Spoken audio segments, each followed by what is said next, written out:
Hello, everyone. Welcome to the P1 Broadcasting Network. It's Murph. It's Sam, and we're ready for 250 miles, or 250 laps, of AMA truck action. Sam, if it was 250 miles, we might have to schedule a Kyle Heath break. My goodness. We would definitely either schedule that or bring the picnic basket with us, especially. Is that did somebody tell me there was more laps here tonight than I anticipated? 250 of them, my man. We're here at Richmond, and it is the second annual Black Magic Studios Cartoon Clash. Already, we've got people in the chat. Clindy has joined us. Shane Coker. We've got a vote for Taz. We've got a vote for Gossamer. I've got $10 on the Coyote, Sam. What say you? Oh, man, there are so many. I haven't really gone through the field completely to make my pick, but there are some really good paints. The Yosemite out there is very good. I'm enjoying seeing that one as well. Taz on Colby Pierce's truck is excellent. But there's some really good paint schemes out here tonight. I just love it. I love it. There are. We're going to go through them. These drivers and their painters have spent a ton of time on their paints, and you can. Black Magic Studios has been working overtime, is what it is. You know, they didn't paint my. He didn't paint my prototype for tomorrow because he's busy. He's been busy painting cartoon cars. Normally, and we pointed this out last night. Normally, Brian Sharp, David Dunwoody, other members of that team all have a cartoon character on their car. Tonight, the whole truck is a cartoon character, and that's what makes this. Go ahead. I was just so amazed at it. Go ahead. Yeah, that's what makes this. That's what makes this race so very awesome. It is round 18 of the AMA Archway Industrial Coatings Truck Series. Last week, we got a breakthrough winner. Ryan O'Donoghue finally scored. He was able to beat Chad Dulabon and Logan Edwards at Watkins Glen. Other winners in the field include Jim and Jared Duda, Chad Winstead, Kendall Paul, Austin Hunn, Mike George, Tanner Hacker. Yeah, man. It's stacked tonight. There's some fast drivers here tonight. Well, let's talk about fast for just a second, Sam. We're gonna get the. Let's talk about it. We're gonna get the speeds up here. I'll give you 3 guesses. 3 only as to the fastest truck in practice with 6 minutes and 30. Okay. Fastest truck. My first guess is James Hodgson. He is second. Second quick, okay. James Hodgson. Second guess, Mr. Excitement, Justin Osterman. Justin Osterman, fourth quickest. Oh, I'm so close. I'm so close. On close. The night. It couldn't be. Ryan O'Donoghue? For the 413th week in a row, Ryan O'Donoghue tops the timesheets in practice, and he is nearly a full mile an hour quicker. I think it is absolutely, at this point, I think it's just a vendetta that Ryan O'Donoghue has that he be at the top of the practice speeds. It's almost like he's daring people. But anyway, go back to the Toon trucks. I am just enamored with the David Dunwoody truck with Yosemite Sam. One of my favorite cartoons of all time was Fearless Freak. And so I just keep looking at that truck and just bust out laughing every time. I just want to scream Fearless Freak. So bad. They're so good. We've got him up on the board. There is David Dunwoody, the familiar number 28, and Yosemite Sam all over the side of that truck. Of course, he's got Tweety Bird inside the number. Tweety being his favorite cartoon character. But that is the truck that Sam is alluding to. The number 28 for David Dunwoody. Colby Pierce also has a fine-looking machine. If we can get to it, there are Sam, and there's the Tasmanian Devil on a roll. It's a good-looking truck too, silver and red. Got the Tasmanian Devil on the side. You see Ryan O'Donoghue right behind him. Ryan O'Donoghue's got Daffy Duck all over his truck. Bugs Bunny on the. Well, you can't. Just because some of these have gone with the Warner Brothers cartoon characters back from our age. I love that Kendall Paul went a little more current with SpongeBob on his truck, and that is a That is a stellar paint scheme on that truck. It is absolutely stellar. You know, it most certainly is. Trying to get a shot at Kendall Paul. The camera angles here at Richmond, since the artwork has been redone, are a little bit off, but no worries. We'll be able to bring you all of the action. That's the 8 of Liam Anderson and the Krause Auto Body Machine right behind Kendall Paul, sporting the SpongeBob colors. My son AJ would love that truck. But that's another good looking one out of that Black Magic stable. This track in Richmond is the home of the foot long corn dog. You've discovered that. This is it. Mike Rigney. You've discovered that. But it wasn't always this way. This track at one point was a half mile. It was rebuilt to its current configuration in 1989, Sam? The new configuration, it was late 80s, yeah. Yeah, 1989, I believe. They used to have the spring race here at Richmond immediately following the Daytona 500, and it would be extremely cold when they came here in late February. It was still February. Yeah. It was still February. It would be. Virginia weather is still conducive to that kind of weather at that time of year. It really doesn't start warming up till the late March. Absolutely. The last recorded capacity for fans here was 51,000. Now they have, and that was back in 2018. They have removed quite a few of the grandstands here. This track at one point held nearly 100,000 race fans. You can still see the footings along the back, but at one time it was completely ringed with seats, and they've removed about half of them. So you can see the footings along the backstretch and in turn 3 for where grandstands used to be. It was 1988 when it was remodeled and reconfigured. The fairgrounds track was a half a mile, famous of course for the Dale Earnhardt, Darrell Waltrip schmozzle going down the backstretch. Sam, I think we classify that as a schmozzle, kerfluffle. Kerfluffle, maybe. Shenanigans. Those two were unhappy with one another after that. To not put too fine of a point on it. But the final race on the old fairgrounds track happened in 1988. The February race in 1988, and then when they came back in the fall, it was the D-shaped 3/4 mile mini super speedway that we know today. Last night, we were at a bigger version of this. This is the track that Rusty Wallace modeled the Iowa Speedway on and said that he basically wanted a bigger Richmond, and that's what Iowa is. Yeah, he wanted a wider, bigger version of it, yes. Yeah, he wanted a wider, bigger Richmond, and so we came from wider, bigger Richmond to Richmond itself. Past winners in the AMA Cartoon Clash. Get those pulled up. They've had 3 races. This will be the 3rd race here at Richmond. This is the 2nd that is classified as the Cartoon Clash. Nick Letts won the first AMA race, truck race here in 2023. Chad Winstead is the defending winner of this special AMA event. Stages tonight. Well, how about that? Yeah, stages tonight, 70 and 140, and so do keep in mind we are going to have cautions at 70 and 140. The race distance, 250 miles, and we do want to keep an eye, Sam, on the playoff points. Right now, Chad Dulabon, Chad Winstead, Ryan O'Donoghue, Kendall Paul, and Mr. Excitement, Justin Osterman, are locked in. Chuck Sweeting, Paul Witt, James Hodgson, David Dunwoody, and Jeremy Dunwoody are in.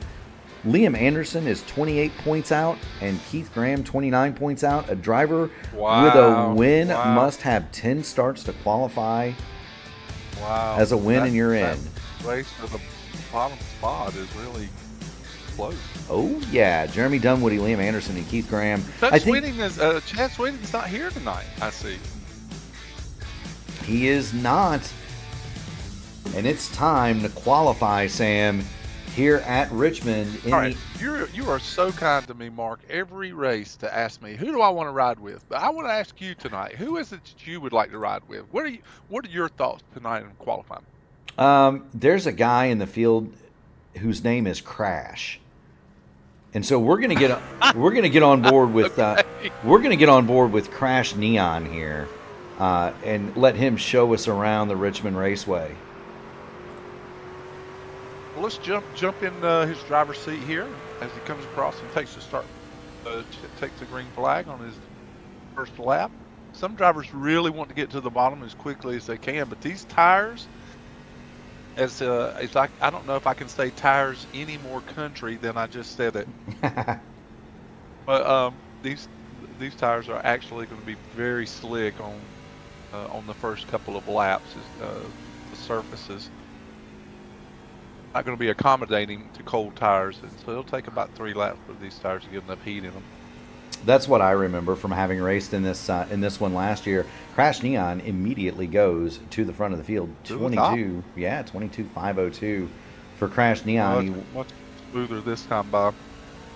Yeah, he goes about a He'll 10th. turn a 10th faster. Yeah, he picked up a 10th.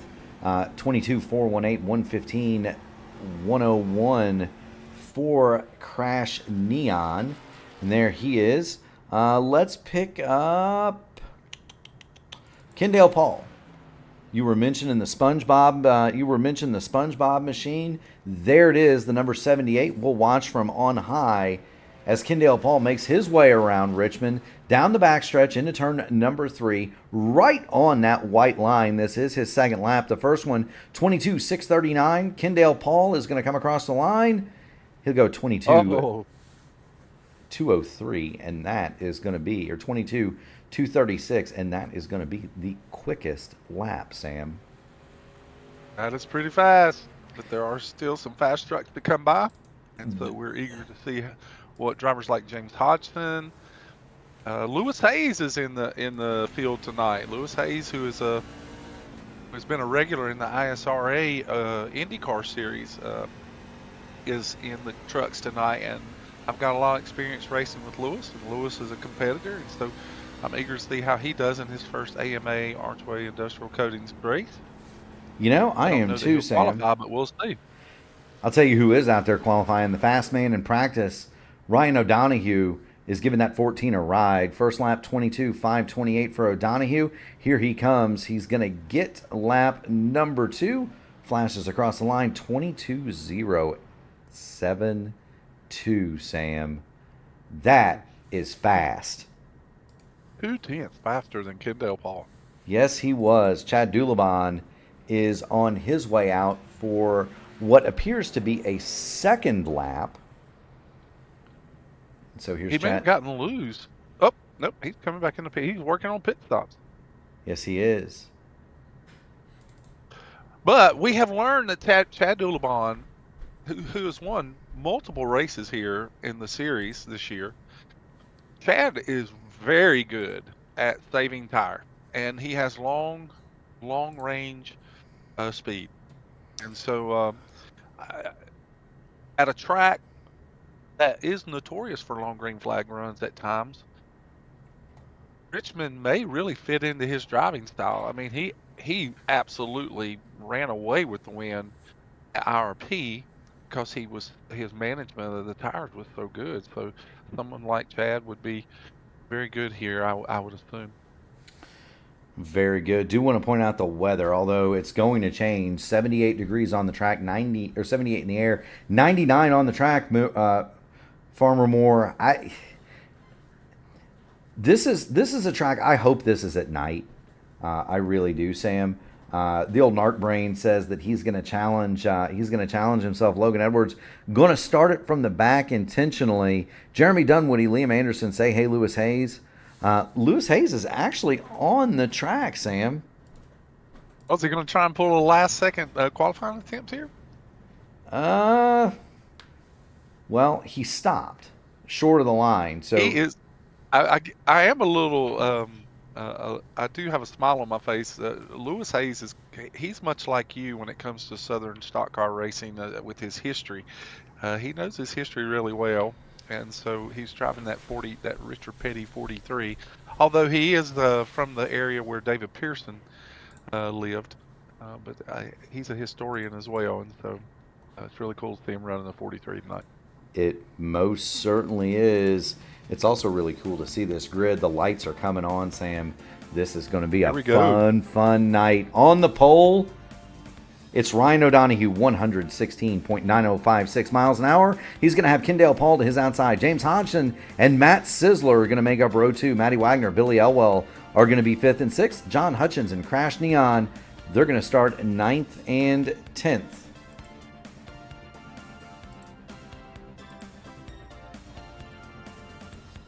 Appreciate everybody's patience with our camera work there. John Hutchins and Crash Neon 7th and 8th. Justin Osterman, Mr. Excitement, he's going to go 9th, and Colby Pierce is going to be 10th. In 11th, Tyler Moore, Jalen Story will be 12th. Donald Green 13th.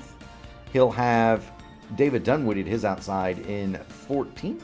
Corey Palermo 15th. The old narc brain Logan Edwards did not qualify. None of these cars from 15th on back, or excuse me, 16th on back took time. Kylan Wilson, Ken Holland, Chad Dulabon, Say Hey Lewis Hayes, Jeremy Dunwoody, and Liam Anderson, none took time. Do want to welcome everybody who's in the audience, Sam. We've got another awesome, fantastic. I mean, we haven't turned the first green flag lap yet, and we've already got a great crowd. And they're so interactive, too.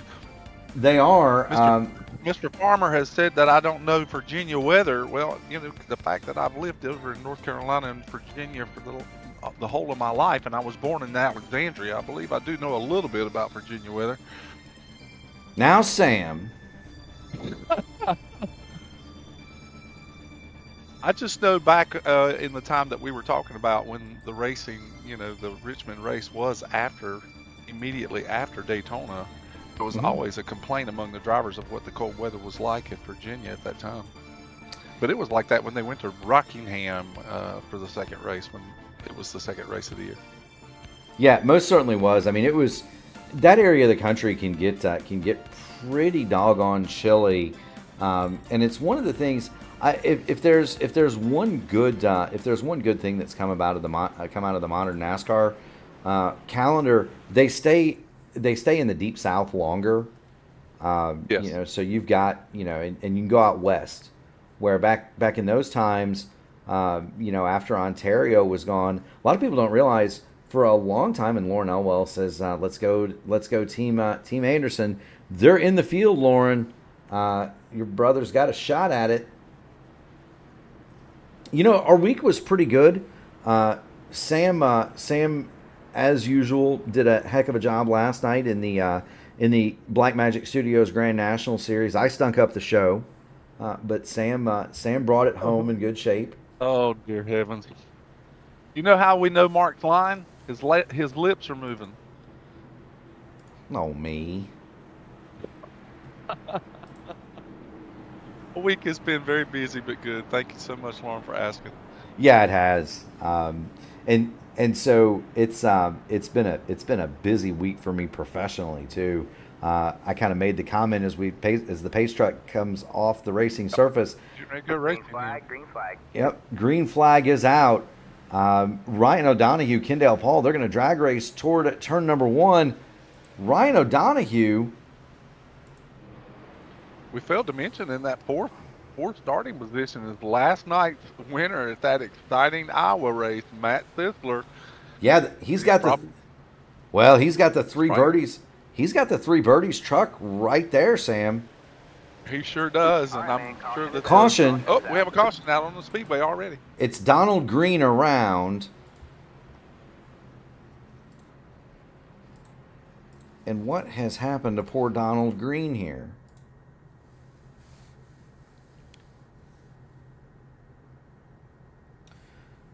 There he goes down in the. Yeah, he's down on the inside, and he's going to the bottom. But I guess he wasn't sure exactly where the truck in front of him was going to, if he was going to come down, and maybe he just overcorrected in anticipation that truck was going to cut him off or something. Yeah, there's Jalen's Story. Jalen's Story. Yeah, and then you've got David Dunwoody. Jalen left him a lane, but you know, perception from that cockpit is it looks like he's coming down the racetrack. It does. The good news for Donald Green, he doesn't hit anything. It's just a track position penalty, but we are under yellow for the first time, lap 3 of 250 here at the Richmond Raceway. The lights have gone out, so the weather report we gave earlier, Sam, well, that's inaccurate. 79 on the in the air now, 80 on the track. It is only going to get cooler and racier as we go. Only more cool and more racy. Donald Green has retained his position in 18th, so he's in good shape. Liam Anderson behind him in 19th. Chad Dulabon is 20th. Jeremy Dunwoody shotgun on the field, Sam. We've got one more lap of caution. We're going to turn them loose. And this is very much like Iowa. We saw it last night. It's a rhythm track. If we can get going here, Sam, we are prone to some long green flag runs. There's the SpongeBob SquarePants machine of Kendall Paul. And tell us, shout us out if you see one if you see one, fans, that you like. Ryan O'Donoghue has all of the Looney Tunes riding along with him, and there he is. Shane Coker in our chat has been asking who's driving the Gossamer car, and I actually have not seen a Gossamer as of yet. James Hodgson has the Muppets on the forward-facing 88. Yes. And that has to be a shout out to you for every time you talk to James, you ask him if he's seen any Muppets out there. Well, he called me a Muppet. What a Muppet! James Battling Hodgson. Britt. James Hodgson is absolutely one of the best gentlemen I've met. He's such a superbly nice man. He is an awesome guy to have along in a 24-hour car race when you need a laugh at 3 in the morning. That's for doggone sure, Sam. But James Hodgson, there he is, the forward-facing 88. He always brings his paint skills to the table. His liveries are second to none, really. He does a great job with those as well. And honestly, Shane, I am looking through the field. Colby Pierce is driving that stellar-looking Good Ranch / Black Magic Studios Tasmanian Devil scheme, but I have yet to see a Gossamer, and so that really surprises me. I thought there would be one in the field. Ryan O'Donoghue gets the jump, and Kendall Paul, James Hodgson, they're forced to look at Yosemite Sam on the television panel of the number 14. Ryan O'Donoghue leaps out to a big lead. There is no battle here up at the front. Matt Sizzler, Billy Elwell in 5th, and so there's Billy. He's in the number 67. No cartoon characters for him. I'll tell you what he's going to do, Sam, though. He's going to drop it to the inside of that 3 birdies machine and take 4th.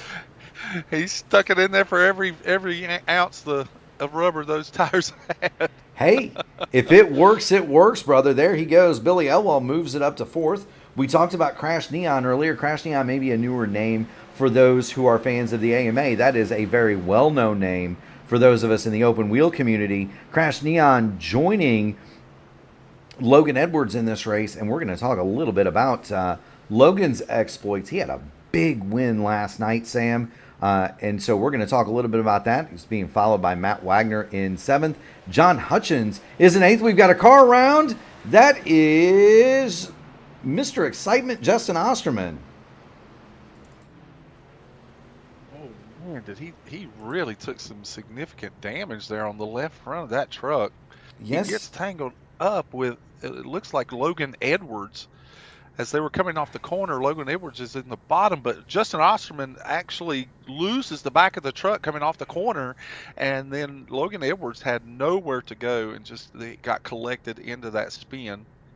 There he goes. You see Osterman Logan there. punched out. He punched out and towed, and he's disconnected. Yeah, he DC'd. Justin Osterman just got loose coming off of turn number 4. Sam came down, caught Logan Edwards.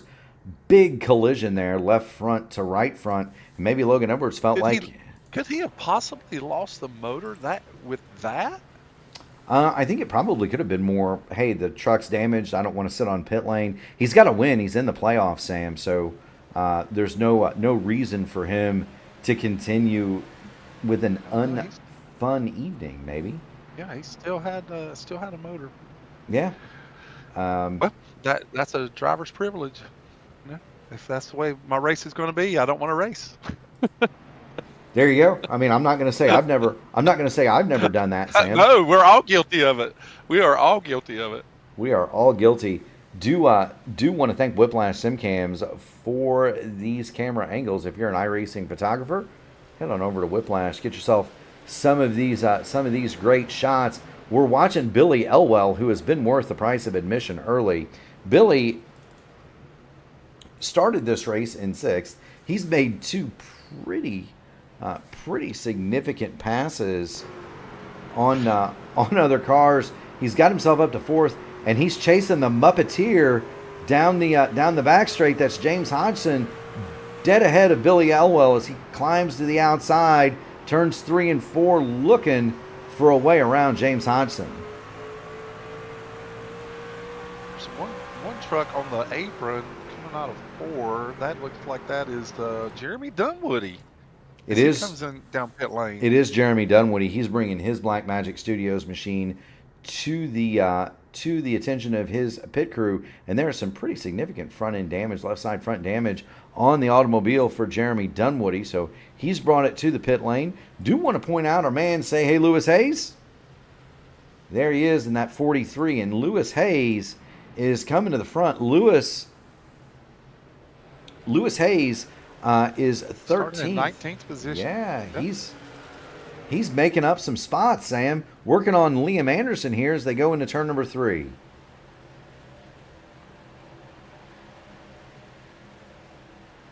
Liam getting all he can off that corner as the back of the truck gets a little wiggly. But now, as the sun continues to go down, these trucks are going to get more and more grip, and they'll be much more manageable to drive. Oh, and he's getting all he can get out of those back tires. But it looks like Lewis Hayes is going to go to the bottom and make this pass stick this time, and he'll move into 12th. Would that be 13th or 12th position that he moves into? That'll be 12th. And no, Liam Anderson's not going to let him go quietly. They're going to race this thing out. You know, most certainly so. Lewis Hayes, a veteran, longtime sim racing veteran, better known for his exploits in open wheel cars and in Lionheart. The ISR contact! No, he made contact. Caution is out. Oh, my heavens. They were racing hard for that position. Yeah, we watched it live. There is going to be a caution on the speedway, and that might be just fine for, say, hey, Lewis Hayes. He didn't hit anything real hard, Sam. No significant damage here, other than maybe just the heat in the helmet at this point. Yeah, I mean it took a pretty good whack on the right rear there, but I think say hey, Lewis Hayes will be all right. He'll come down, beat out the sheet metal, and keep on trucking. We are working caution at lap number 20 of 250 here in the AMA Archway Industrial Coatings Truck Series. Do want to thank all of the sponsors in the series, especially our friends at Archway Industrial Coatings. They are a St. Louis-based flooring company that have been getting the job done over there for a really long time, y'all. They have epoxy and urethane flooring solutions that withstand the test of time, all while meeting their customers' installation schedules and budgets. They're committed to doing the highest quality work at the lowest possible cost every time, whether you're looking for industrial flooring, commercial flooring, restaurant flooring, retail, or even concrete repair at home. And we were talking about that, Sam. I might need to get my basement done so that I can actually have something down there other than a laundry basket. You found the perfect partner to get the job done now. Get ready to floor it with Archway. That's archwaycoatings.com. Working at 21 of 250 here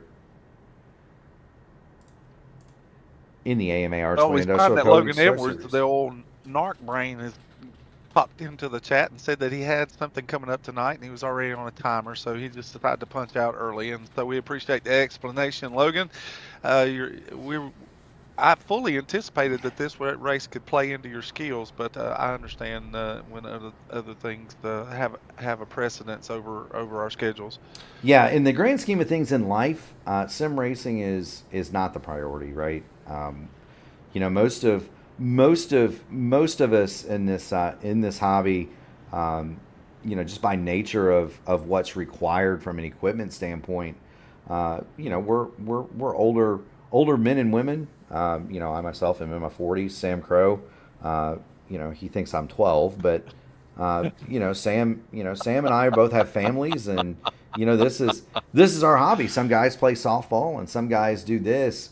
But it is. I It is. appreciate you not sharing my age on on the broadcast. I thought you and Rigney were 20. Oh, I appreciate you, Mark. I'll have to send you some Venmo or something. But no, I mean a lot of us. Especially if you're putting new concrete floors in your basement. I'll tell you what, I don't need to put the new floor in there. The concrete down there is just fine, but I do need to get it.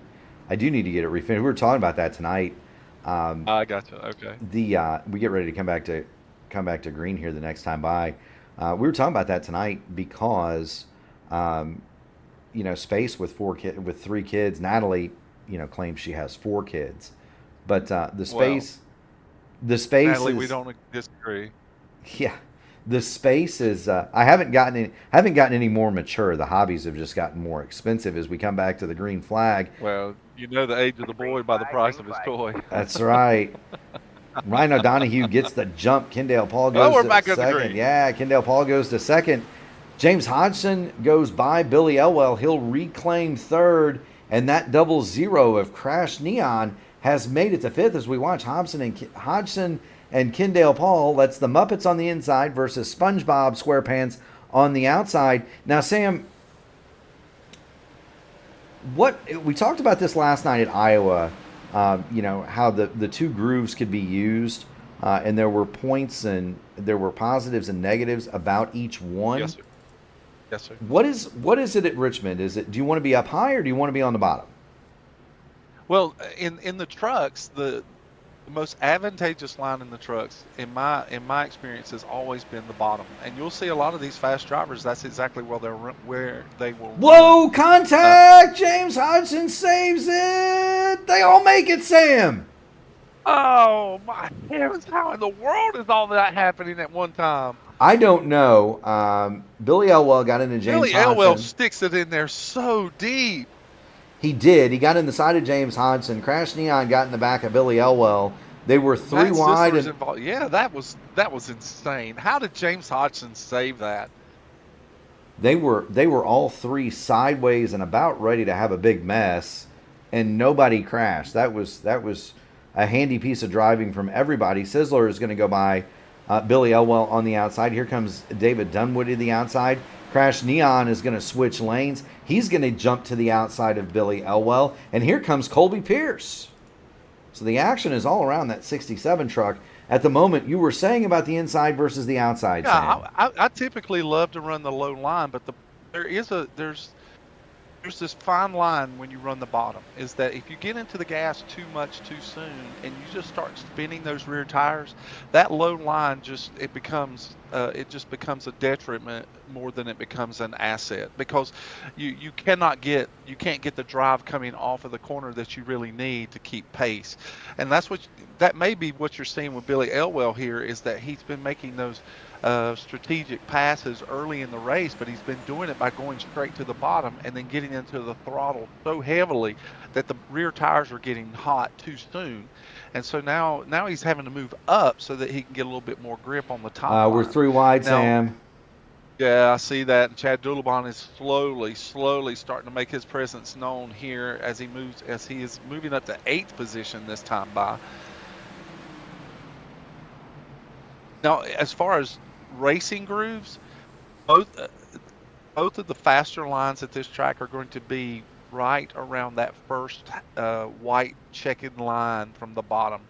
Very, very few drivers can really make it work up any higher than that. It gets into that gray area, and it's hard. It's abusive to the tires, and you really just can't get the speed off that you would like to get. The Cup cars have a tendency to be able to run up there a little better, but not trucks. I'll tell you what, Sam. Colby Pierce just gave, I believe that's tap number 2 to Billy Elwell. So he's there. Tap 1 means I'm here. Tap 2 means I won't buy. Tap 3 means I'm coming. That's the old Ralph Earnhardt policy that my dad told me about. Yeah, there you go. And Dunwoody gets in the wall, and Chad Doulabon has to check up hard to keep from wrecking him on the backstretch. I was going to say earlier, Mark, is that if we're going to watch these things closely tonight, turn 2 is going to be really, really a key place for a lot of drivers tonight, because the racing line. Oh, and Colby Pierce gets sideways right off of 2. The racing line narrows so much coming off the corner. The truck on the bottom wants to drift up so much. The truck on the outside has a tendency to want to be thrown into the wall. So turn 2 can really be a point of excitement in the race tonight. Oh, and Elwell almost washes up and catches Crash Neon. If you don't think that this young man is not hungry, then you're not paying attention. Billy Elwell is really, really wanting to get that truck up front. Yes, he is. There goes Colby Pierce. Pierce goes into 9th, or 8th. Elwell to 9th. Elwell's going to fight back on the inside on the Tasmanian Devil. And you look over here. Here's what Sam's kind of talking about. Turn number 2 at Richmond is extremely difficult to judge, because it's almost like the wall wants to rush up and smack you coming off of that corner. There is not a lot of room out there. Probably why Rusty Wallace wanted Iowa to be a lane. So quickly there, yeah. Now that we're no longer side by side, this is going to be a better show of it. Watch the wall. You got to be really careful. You got to pick up the throttle a little bit later than you think you would need to, based on whoa, Billy Elwell is going around. Wagner into Hudson. Liam Anderson into Wagner. We got a big mess coming off of turn number 3. 1, 2, 3, 4. This time I think James Hutchins gets into Billy Elwell here, makes contact, or is that Matt Wagner? Well, no. So no. Hutchins Wagner was behind that. Hutchins makes contact with Elwell. Yeah, Hudson makes contact with Elwell. Wagner hits Hutchins. Anderson hits Wagner. And that's your chain reaction of the 4 cars that were involved. Meanwhile, I believe that's Jeremy Dunwoody on the inside. He's not involved. He pulls over. No, and Jeremy had just actually pulled down to the apron while all that was going on. Yeah, I think he just pulled down there to avoid the accident. The Horizon IndyCar Series logo on the back of Matty Wagner's DeWalt Toyota is now U-shaped. He's going to bring that in to get it fixed. So there's Wags, and he has gone down a lap already. So he'll lose at least one more. Billy Elwell will maintain his position on the lead lap. We are going to have some trucks, Sam, at lap 40 of 250 that are going to come in here and make a pit stop. John Hutchins, Justin Osterman, Ken Holland, who was not involved in any of that. Ken Holland's going to come in and make a stop here. Oh, we have 40 laps on these tires, so each truck starts with a fresh set of tires, and then the tire set limit tonight is 4 extra sets. So even if you changed tires just at the 2 stages, you would still have 2 sets of tires that you could experiment with, take chances with, or roll the dice.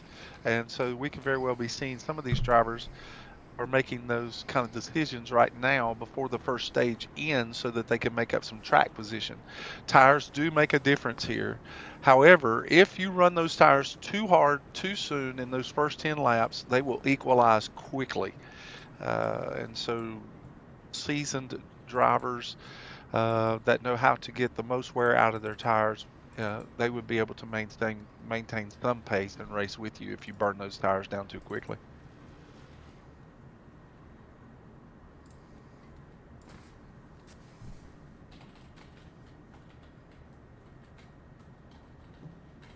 I do want to point out that we do have some movers and shakers in the race tonight. Chad Dulabon, who we talked about in the pre-race, who's won many races this season already and made his presence known, has started in the 18th position. He's moved up to 5th. David Dunwoody has started in the 14th position, and he moved up to 6th. Liam Anderson in the almost on shotgun on the field in the 21st position. Actually, he was, because Kylan Wilson did not start the event, but Liam Anderson, starting at the back of the field, has moved himself up to 9th. So shout out to those drivers, as they've done a great job of making their way up through the field unscathed. Yes, they are. Do want to thank everybody from tuning it in. We do have, Sam, another massive crowd on hand. If you haven't already done it, make sure you're smash the like button on the video, ring the bell to subscribe to the P1 Broadcasting channel, and be advised of all future broadcasts. Saying we're creeping up on 1,300 subscribers. I didn't know if you knew that or not. As Ryan O'Donohue. Well, I did see that last night. Oh, we're back under green. Yes, we are back under green flag action. Ryan O'Donohue gets to the lead. The action is from third to, we'll call that third to sixth.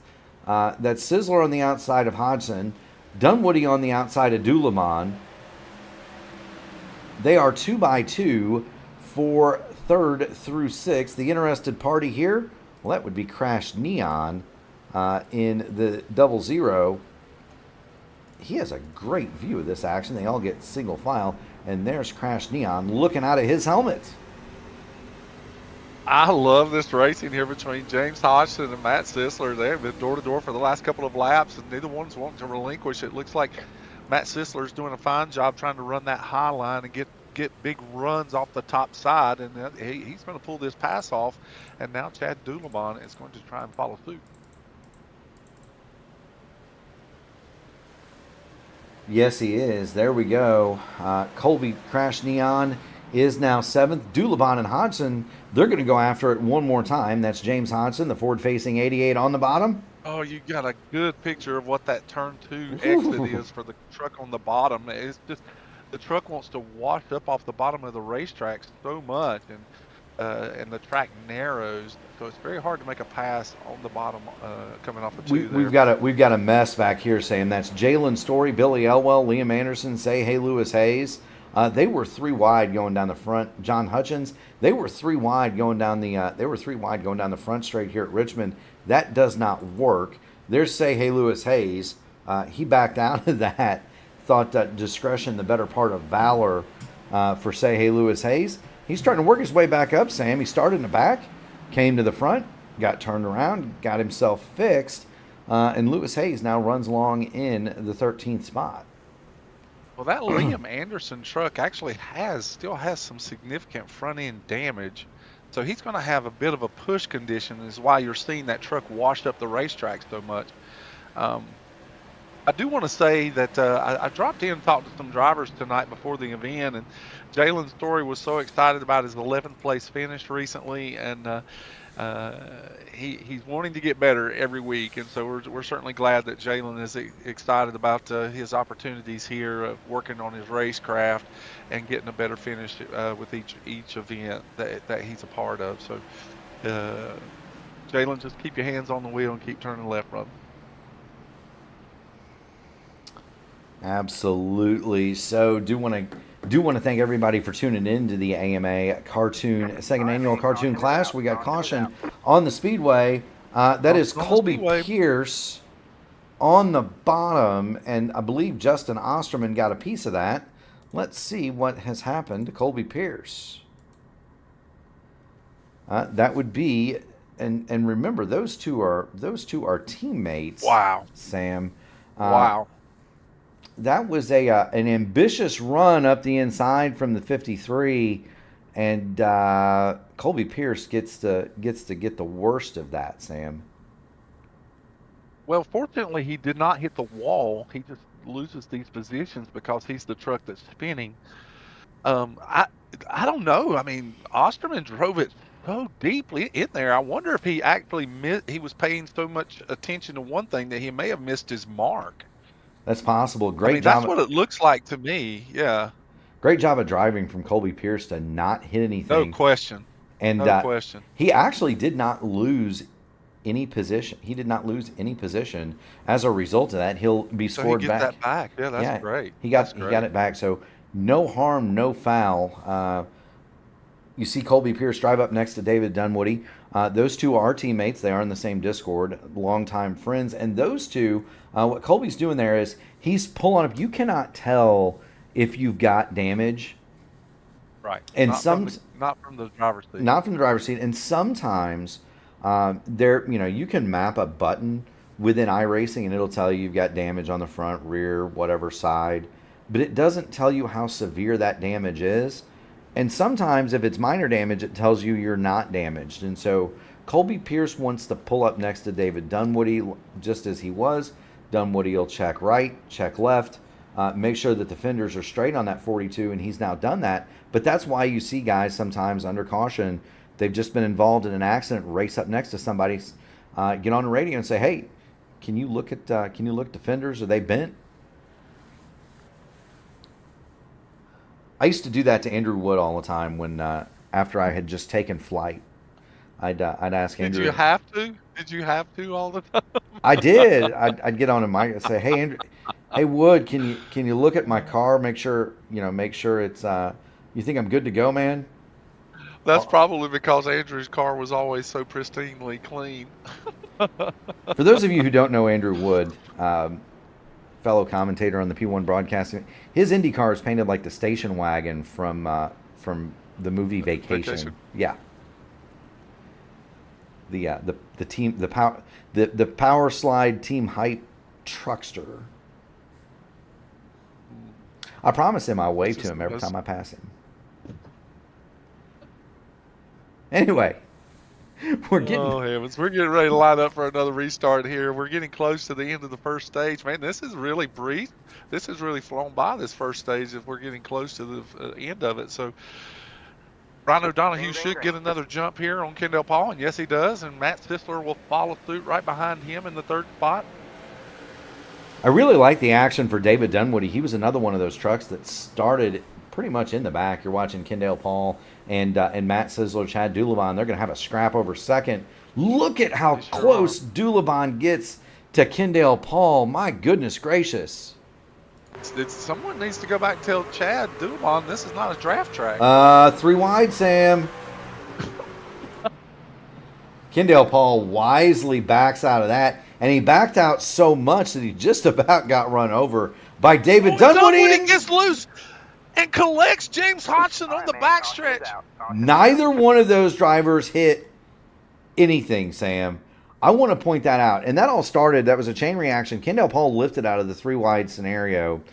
Dunwoody checked up to allow Kendall Paul to get back in line. And in doing so, he hitting me. No, he upset the center of pressure. He gets it loose. Hodgson gets into him. Hodgson spins off the nose of Dunwoody. Neither one of those trucks hit anything. James Hodgson putting on a clinic tonight of how to save a truck. Yes, he is. That's twice that truck has been in less than a straight orientation. And he's been able to salvage not hitting anything. Yes, he is. Now, the question is he referring to anybody involved in that incident as a Muppet? What a Muppet! What a Muppet! You've been working on your accent. It sounds really good. What a Muppet! What a Muppet! Well, there are usually some other adjectives and adverbs in there, Sam. This is a kid-friendly program. That accent, it's hard to understand them most of the time. So, the superlatives. I'm not the superlative words. Not all of them. I wasn't being mean about. I love the British accent. I have a friend from Essex, and their accent is just amazing. I just love it. They do sound different, Sam.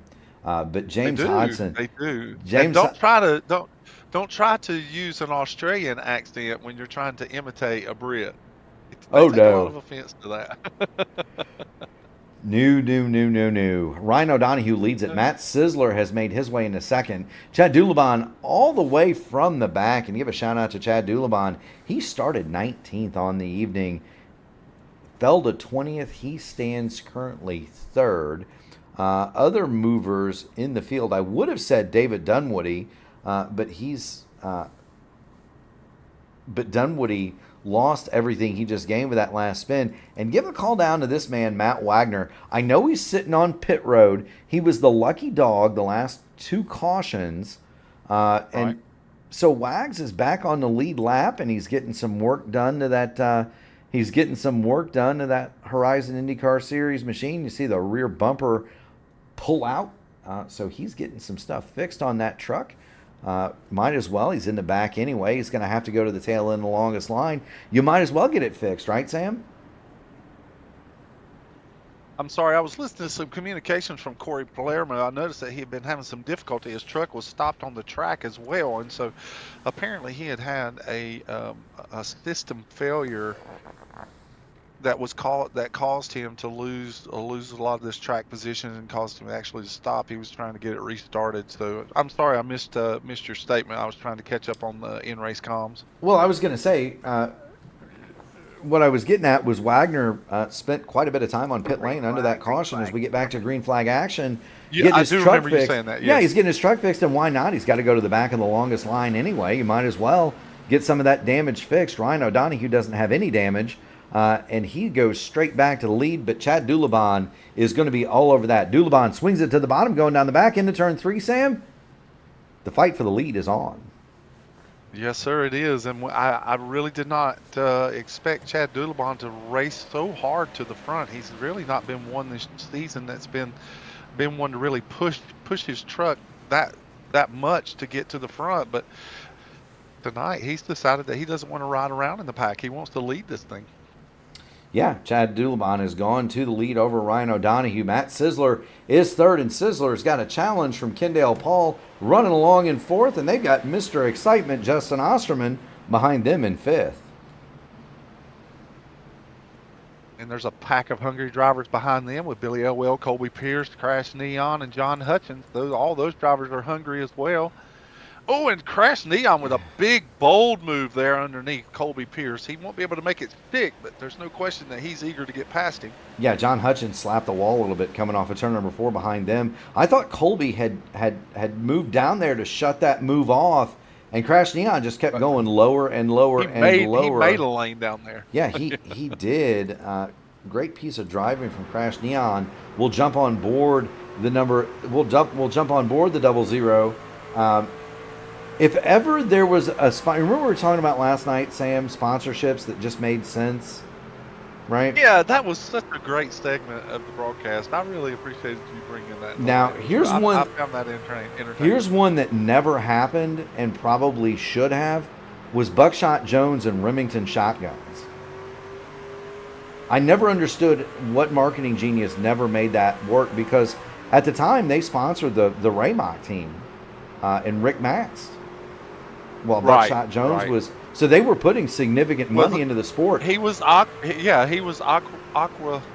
Fresh contact between Pearson and Billy Elwell. My goodness, that's going to let Crash Neon get alongside. Yeah, he had Aqua Fresh toothpaste. Elwell's going to make it 3 wide on the bottom. 3 wide. Oh, and that washes Crash Neon up the racetrack and almost makes contact with Colby Pierce. Colby makes it work on that high line.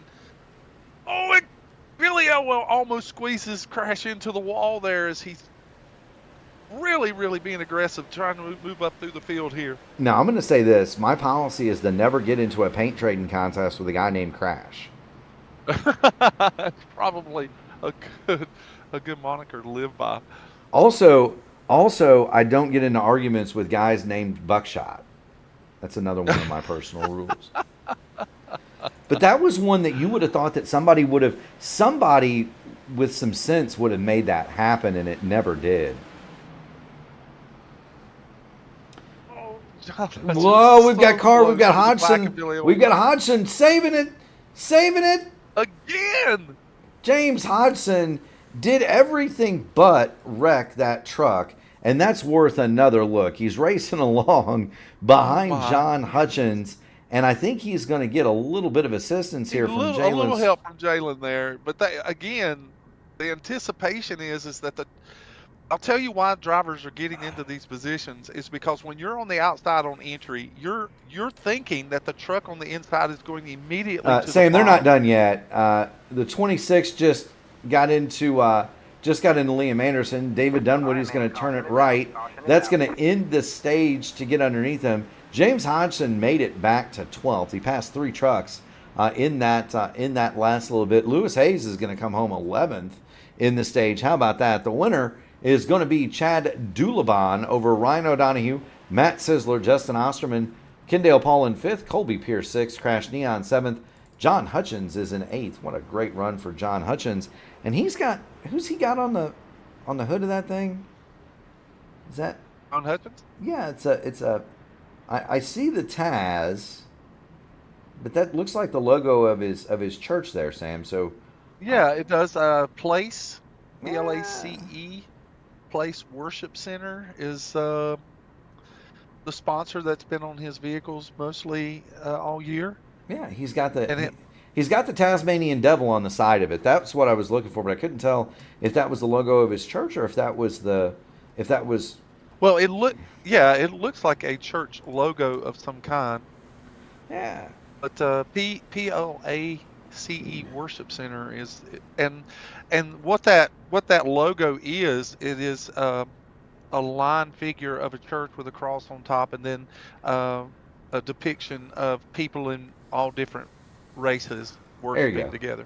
There you go, Sam. I knew you would know the answer to that question. Say hey, Lewis Hayes stays out 15 laps on his current tires. David I think he took Dunwoody. tires on the last stop. Yeah. Yeah, he has previously stopped. So say hey, Lewis Hayes is your leader. David Dunwoody is going to take the same track position. He'll be second.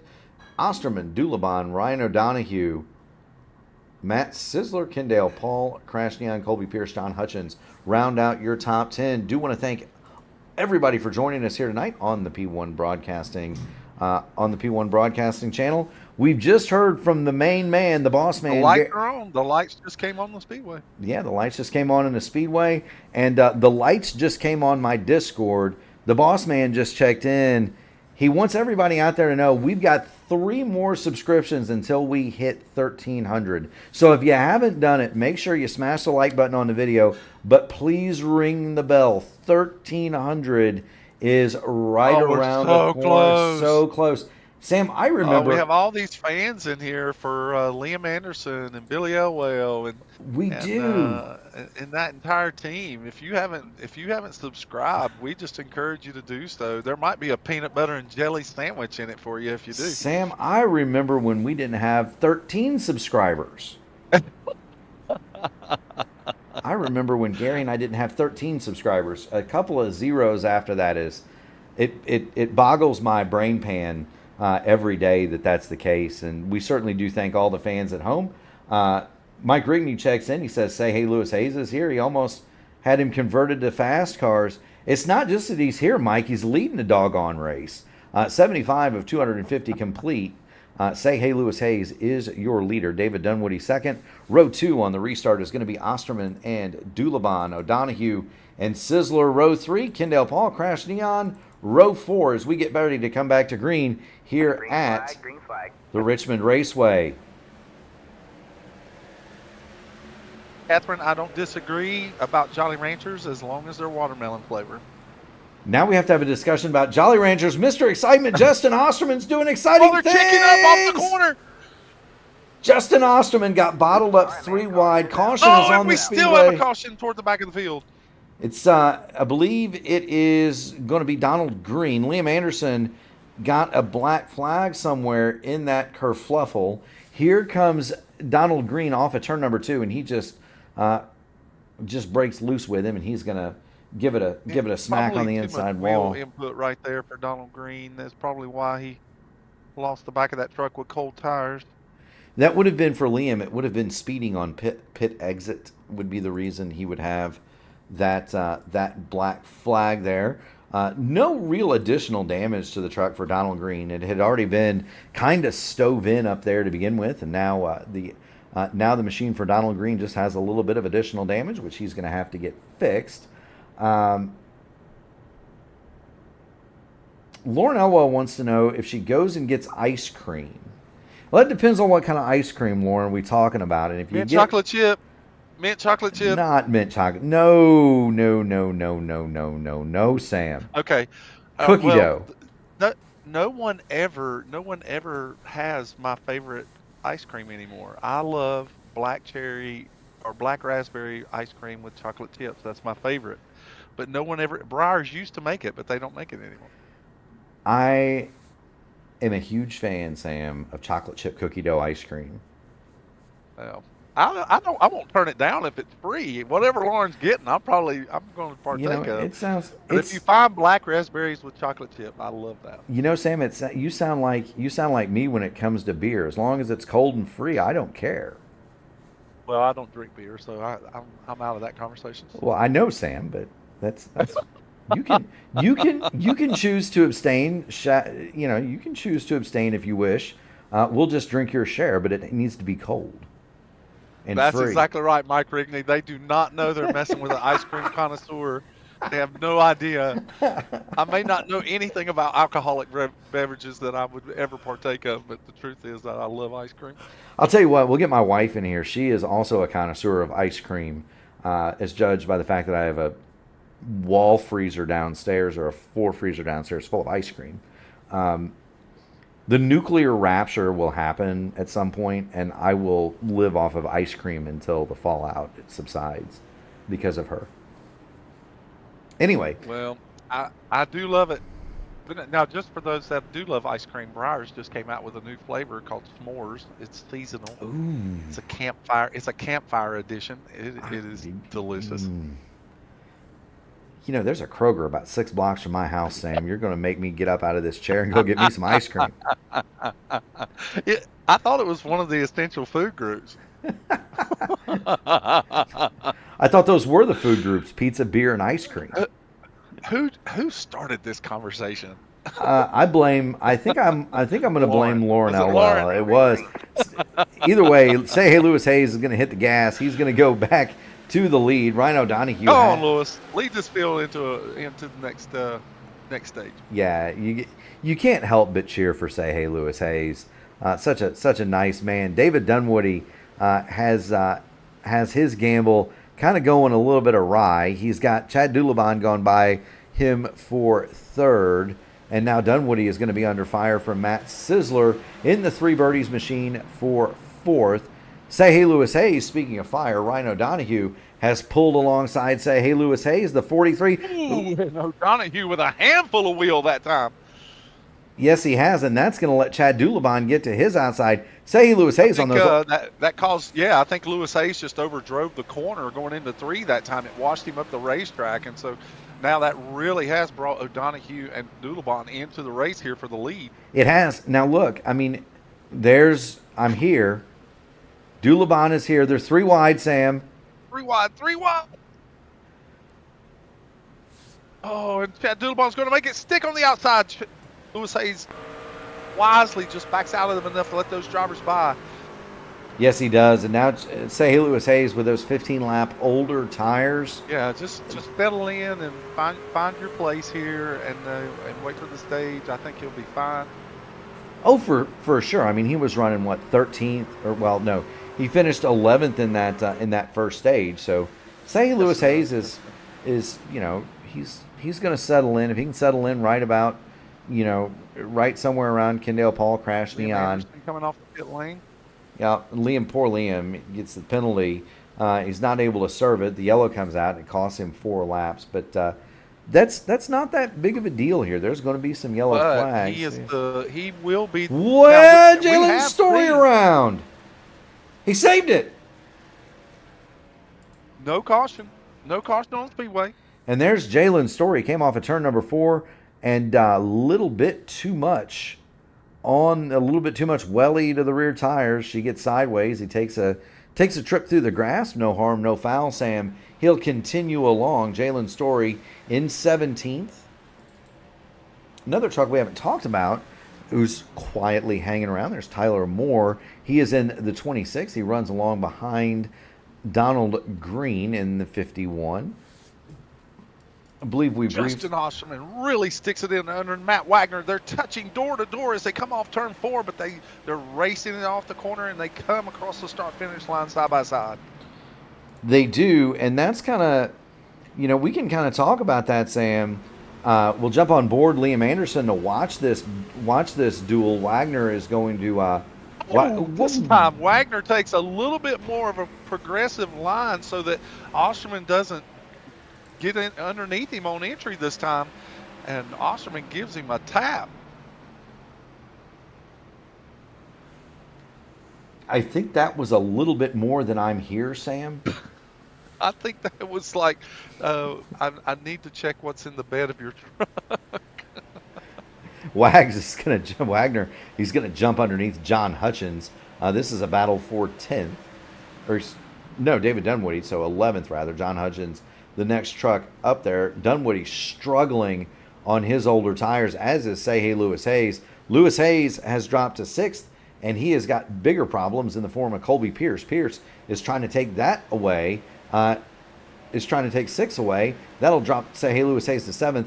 The silver lining is that if you look backward, he's got some space to Billy Elwell, James Hutchins, and John Hutchins for Say Hey Lewis Hayes. Getting into a rhythm, yeah. Yeah, so if he's able to just get himself a rhythm here, these tires here within the next 10 laps or so should start to equalize, and Say Hey Lewis Hayes is going to be in pretty good shape, Sam. No, I agree with that. And what we mean by equalized to the audience that's watching the race is that after these tires get into a certain heat cycle after so many laps, just depending on how hard or how gentle the driver is utilizing those tires, once the wear gets to a certain percentage, things just start to level out as far as track speed among the drivers. You'll have drivers that are pushing the tires to their limit, and they will cause those tires to degrade faster. And then you'll have drivers that are saving tires, who at the latter part of the run, that tire will be just as fast in the middle or latter part of the run, and they kind of meet in the middle. And so when we say that they just start to get to this equalizing, that's what we're talking about, is that the lap times will start getting closer and closer together between the drivers that are going really hard and the drivers that are conserving. There you go. Speaking of equalized, Justin Osterman has equalized the airspace around the left front fender, around the left front tire of that number 53. He's missing most of the bodywork up there. It doesn't seem to be affecting him, though. He's going to dive underneath David Dunwoody. That's Jeremy Dunwoody way up top. Jeremy, 20 laps in arrears. Liam Anderson, not a part of this fight. He is 4 laps down. But there is Liam, and you'll see his truck peek into the picture. Also want to point out that Billy Elwell is beginning to catch Say Hey Lewis Hayes, but Billy Elwell has bigger problems. He's got James Hodgson looking to the inside, Sam. James Hodgson has, if we had a second alternate to Mr. Excitement, it would be the battling Brit, because what he's been doing is he's having a fight with that truck all night long, and he's always been able to come out on top most of the time. So I do look for him to maybe work his way back up through the field from his 9th position. But there he goes. James Hodgson has really had a fight with that truck. Yeah, it's been a love-hate relationship. Well, to be fair, a lot of it has not been his doing. He's had some contact that assisted in his battles with the forward-facing 88. But there he goes. The battle in Brit moves himself into 8th, and now John Hutchins in the 72 is looking to the inside of Elwell. Can he make the move, Sam? Now, I know that Billy Elwell has some front damage on that truck, but did we look at where his last tire change was? Was it at the stage or before the stage? So it would have been at the stage, Sam. He was one of those that stopped at the stage. The only trucks that did not stop at the stage were Hayes and David Dunwoody. Gotcha. Yeah, and they're Say Hey Lewis Hayes runs along in 7th. He's about half a second ahead of this battle. About a second ahead of this battle. You kind of briefly saw him in the picture. Here's Say Hey Lewis Hayes in the 43, and this is the distance back to James Hodgson. Hodgson is closing, but it's not as rapid as it once was. Yeah, it's a 10th or two, just a little over a 10th a lap, but slowly the tires will tell the tale in this particular instance, especially for Lewis Hayes. There's still quite a few laps before we get to the second stage, which is at lap 140. Crash Neon trying to move underneath Colby Pierce here as they're battling for the 5th position. Yeah, yes, they are. Colby Pierce, what a pleasant surprise. He's been running very, very well of late. He's got my Crash Neon for fifth. Colby Pierce, darn near pulling out a podium last night in the Grand National Series. Here he is tonight. Of course, he ran second in the trucks at Daytona. Very nearly won that race before running out of gas at the death. Colby Pierce, though, just watching the improvement in this young man has been a treat. I've raced with him for a pretty long time. Seeing Colby run well and run up front is something that brings a smile to my face. Catherine Beverly says is asking who wants to throw water balloons at Billy Elwell. I don't know if I'd throw water balloons at him, but I do think that First set of tires would make him really happy. yeah, I think the better one would be the whipped cream pie. Get him with one of those. Shaving cream pie, just right in the. That way you don't have to worry about messing up any expensive computer equipment that he's sitting around, right? Now we're starting to see how this race can unfold here. Once drivers, now that there's a little more grip in the trucks, and the lights are on, the track temp is cooled off down to 83 degrees. This is the kind of racing that you can expect at Richmond. Is that the drivers will get into a rhythm and they'll be able to push the truck to whatever limit that they want to push the truck, and you can run into a lot of green flag racing under these incidences. Now you can't tell Billy that I suggested that y'all pie him. And in full disclosure, I am in a different state entirely. I had nothing to do physically with the pieing of Billy Elwell. Meanwhile, Matt Wagner has made it by Billy Elwell. Wagner is going to run in 10th. John Hutchins and James Hodgson are doing battle. Hodgson, the Muppeteer, the Madeline Britt, has got by John Hutchins. So we'll put James to 7th, John Hutchins to 8th. The lead is still this. Chad Dulabon, Ryan O'Donoghue have been in lockstep since Dulabon made the move to go to the lead about 30 circuits ago, Sam. Yeah, Chad has proved that he likes to be out front. He likes to moderate the pace, but Ryan O'Donoghue is just not letting him drive away like we saw at IRP, and so Ryan O'Donoghue is keeping pace with him as they begin to close in on the next car on the lead lap, and that will be Tyler Moore, who is running in the 16th spot, and they'll be catching him here coming in turns 3 and 4.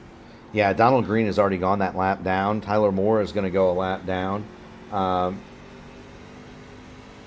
Lauren said that they're going to have a campfire later. She's not trying to clean the simulator. Well, get him at the campfire. Don't get him while he's sitting in the sim. Of course not. You don't want to dirty up all that equipment. Good of Tyler Moore to make sure he got out of the way of great job by Tyler. Of that battle, riding on board Ryan O'Donoghue, just to give everybody kind of a sense of what this looks like. This is on board. The man running in second will throw the telemetry up, and we'll just enjoy the sounds of Ryan O'Donoghue for a couple of laps at Richmond.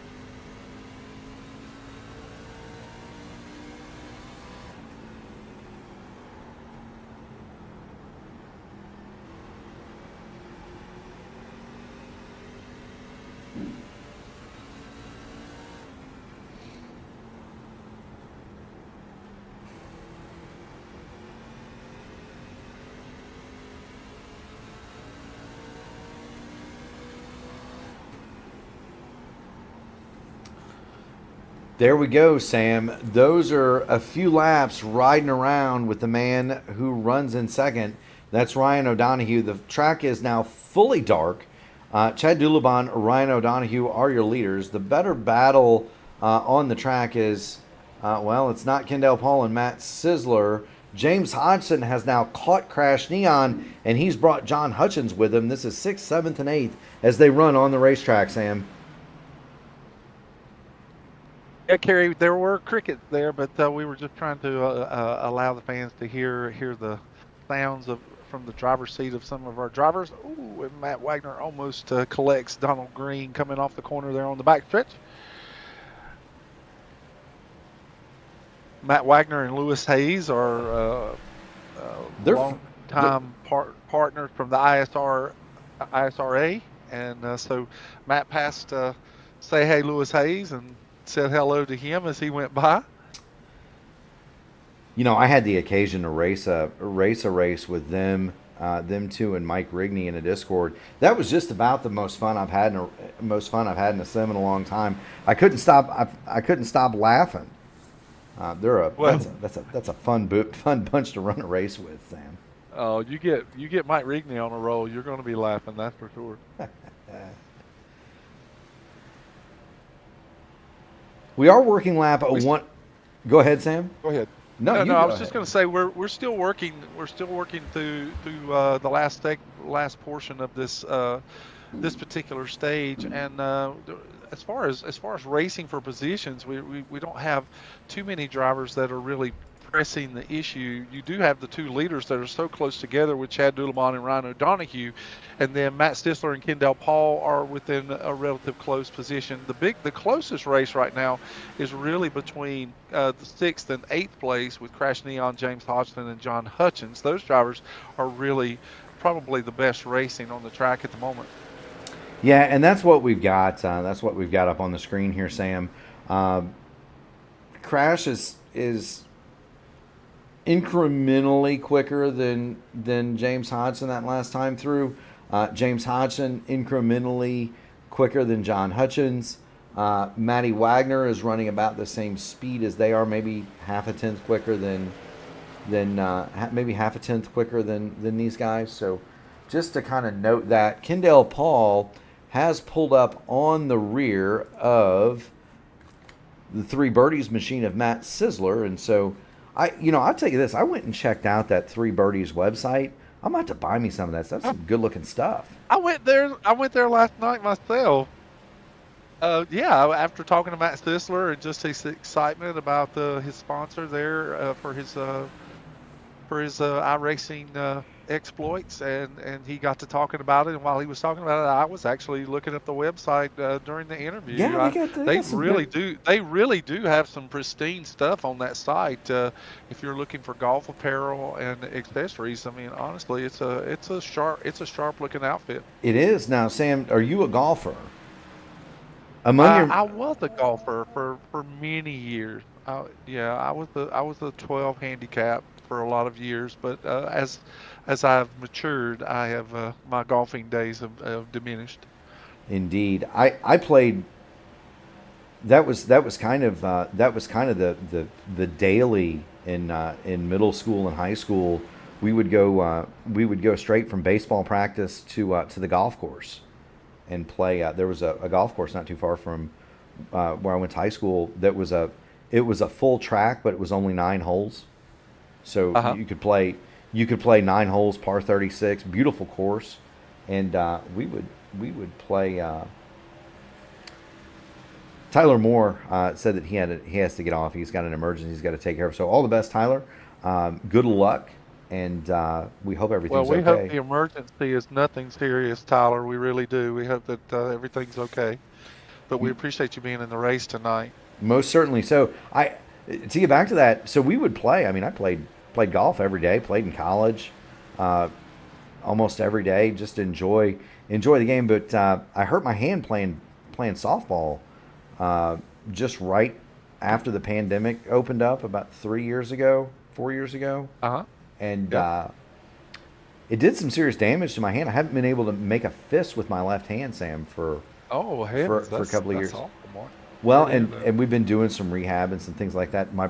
I'm blessed to have a little brother who is a Matt Are Sizzler. you holding the beer cans too tight? Is that what it is? Well, I can't quite make a fist. So I can grip like a steering wheel.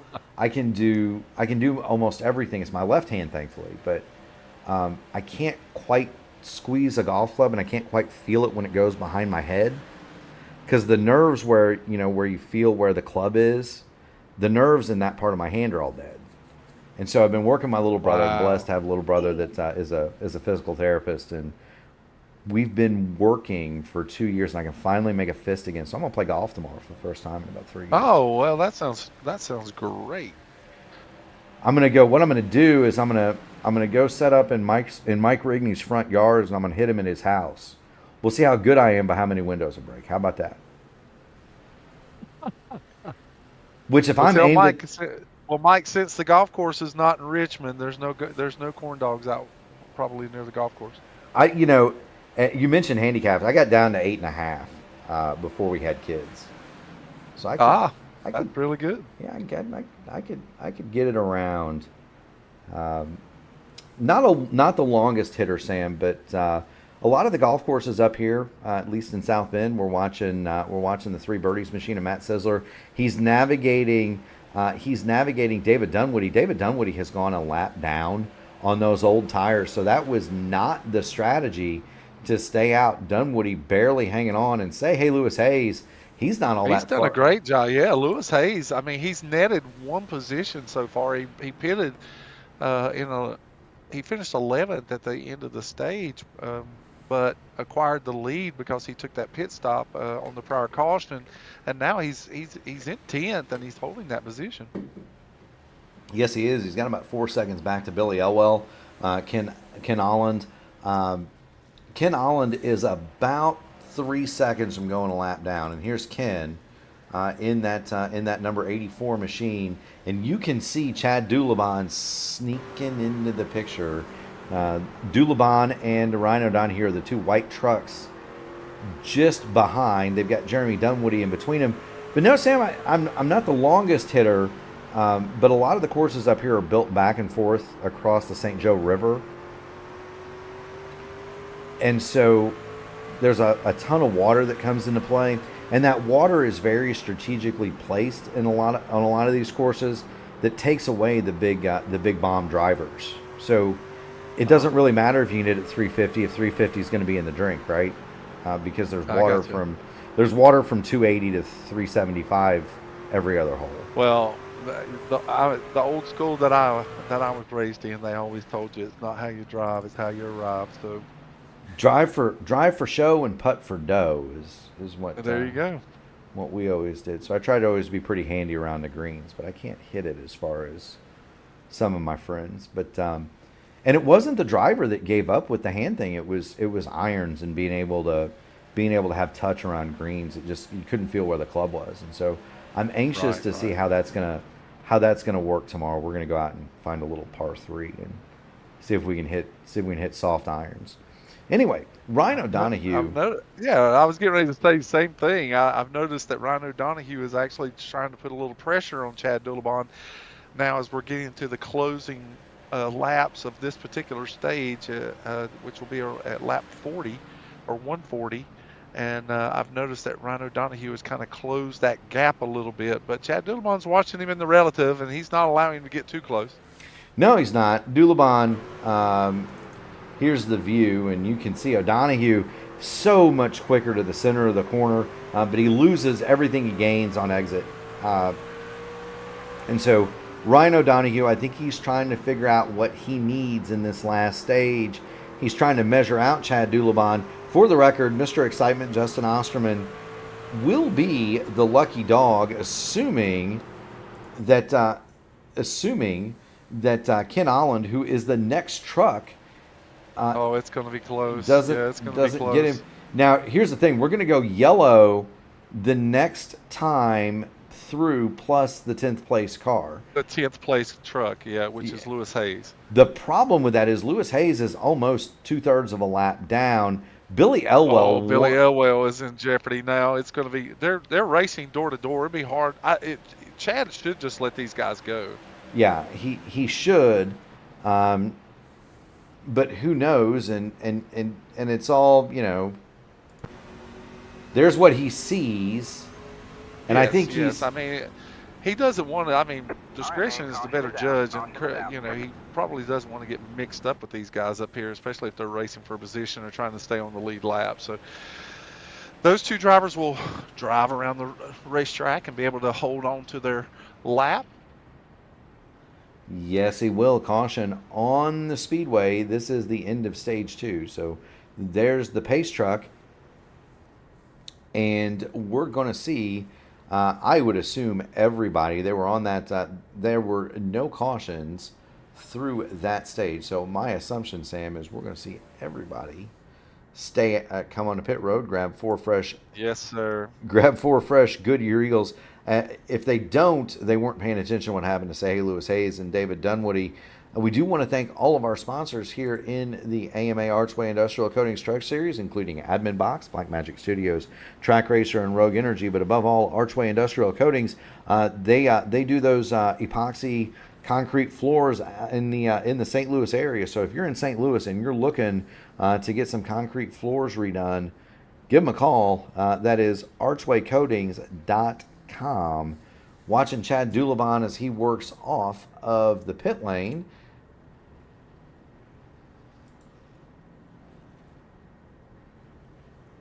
As we're under caution, lap 143, and I believe Ryan O'Donohue is going to beat Chad Dulabon off pit lane. Sam, we are under caution, lap 143 of 250 here in the AMA Archway Industrial Coatings Truck Series.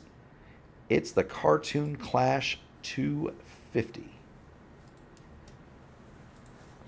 Ryan O'Donohue, by the blessing of his qualifying effort, was able to take the lead coming off of pit road from Chad Dulabon on this time by.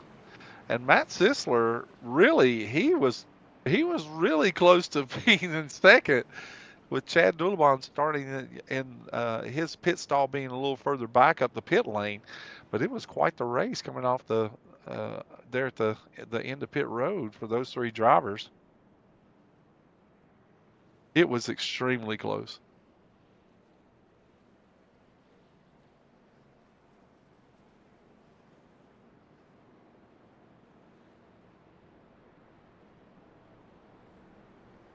O'Donohue, it looks like David Dunwoody is going to take David Dunwoody is going to take the wave around, as well as Corey Palermo, and these two drivers will be able to race their way around the racetrack and get a lap back.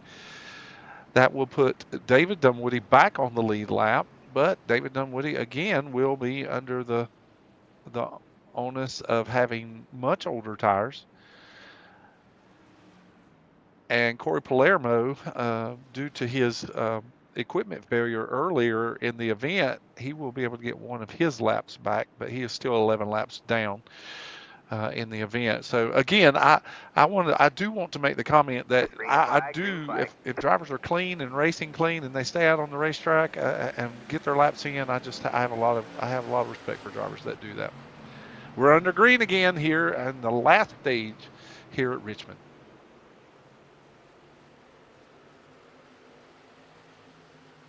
All right, man. Caution is out. Caution is out. And now we're under caution. Donald Green in turns 1 and 2. He comes across the start-finish line this time by, and he drives into the corner. And under braking, the back of the truck breaks around, and then his attempts to try and save the truck coming off of turn 2, he spins and comes down toward the inside retaining wall on the backstretch.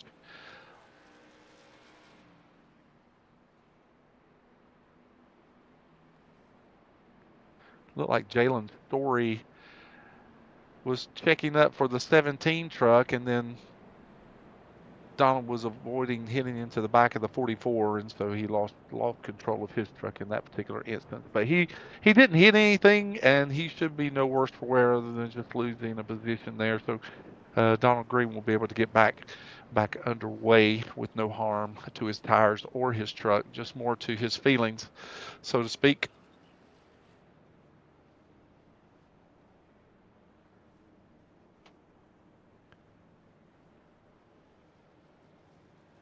this will be the key time for most of your cautions at Richmond usually happen during green flag starts and restarts. Now, it is a little less likely with the track temperatures dropping as much as they are here in the evening. The track temp's only 81 degrees now. Night racing, there is a little bit more traction, but we have seen that the trucks do get a little loose on entry, especially if their brake bias is adjusted and they forget to adjust it back. Too much rear brake will make the truck come around on you, but we have seen some trucks getting a little loose on exit. Yes, we have, But Sam. for the most part, these drivers should be able to handle it. Yeah, most of them should be able to handle it. You know, they most certainly should. I wanted to point out something that you mentioned by virtue of his qualifying effort. Ryan O'Donoghue had the first pit box. That's an old school perk Right. that goes back to the Winston Cup days. That used to be something that was given to the champion, and so for many years, that pit stall was occupied by Dale Earnhardt. The champion got the first choice of pit boxes, and untold how many spots he made up just by being able to launch his car across the line under a yellow flag, versus his competitors that had to go on and off pit road. Even in the days that predated speed limits, that was a huge advantage. It was. It was.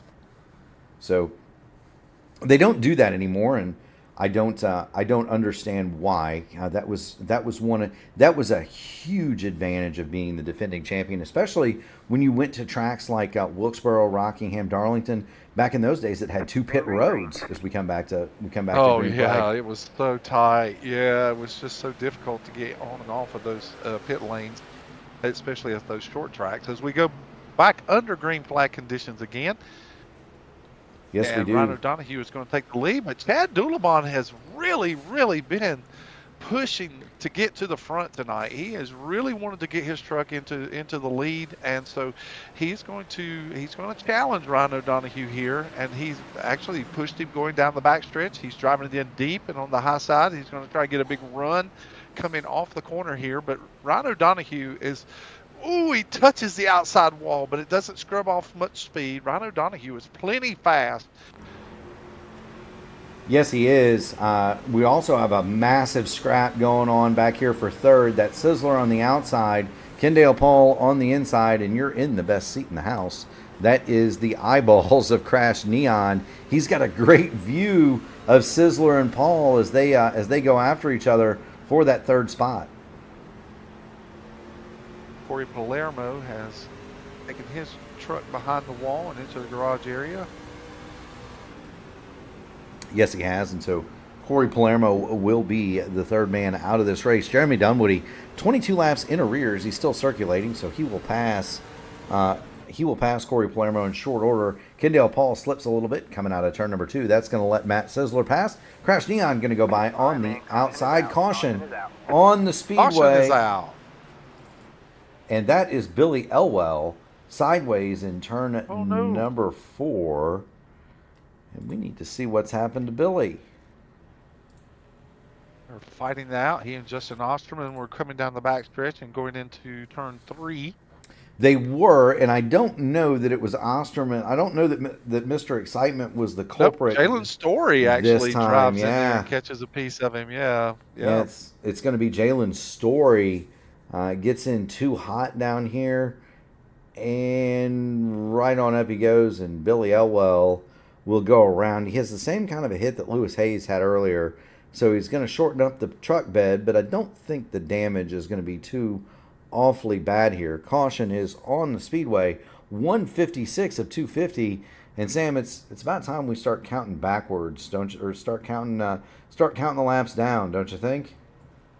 No, I agree with that. Is if we get to 100, it's a good marker to start counting down the laps. I kind of, it gets the anticipation going, so to speak. And what's Brent Musburger saying all the time? Anticipation is making me wait. Ryan O'Donoghue leads it. Chad Doulabon second. Sizzler third. Crash Neon fourth. Nobody pits under this caution flag. Yeah, it's a little Jalen's, too early for that. it most certainly is. I would assume, well, there goes Liam Anderson, so he's going to get the lucky dog here. They're going to code Osterman and Elwell as involved, and so you see Anderson go by the pace car there. He'll go back to 3 laps down, so he gets one of his back.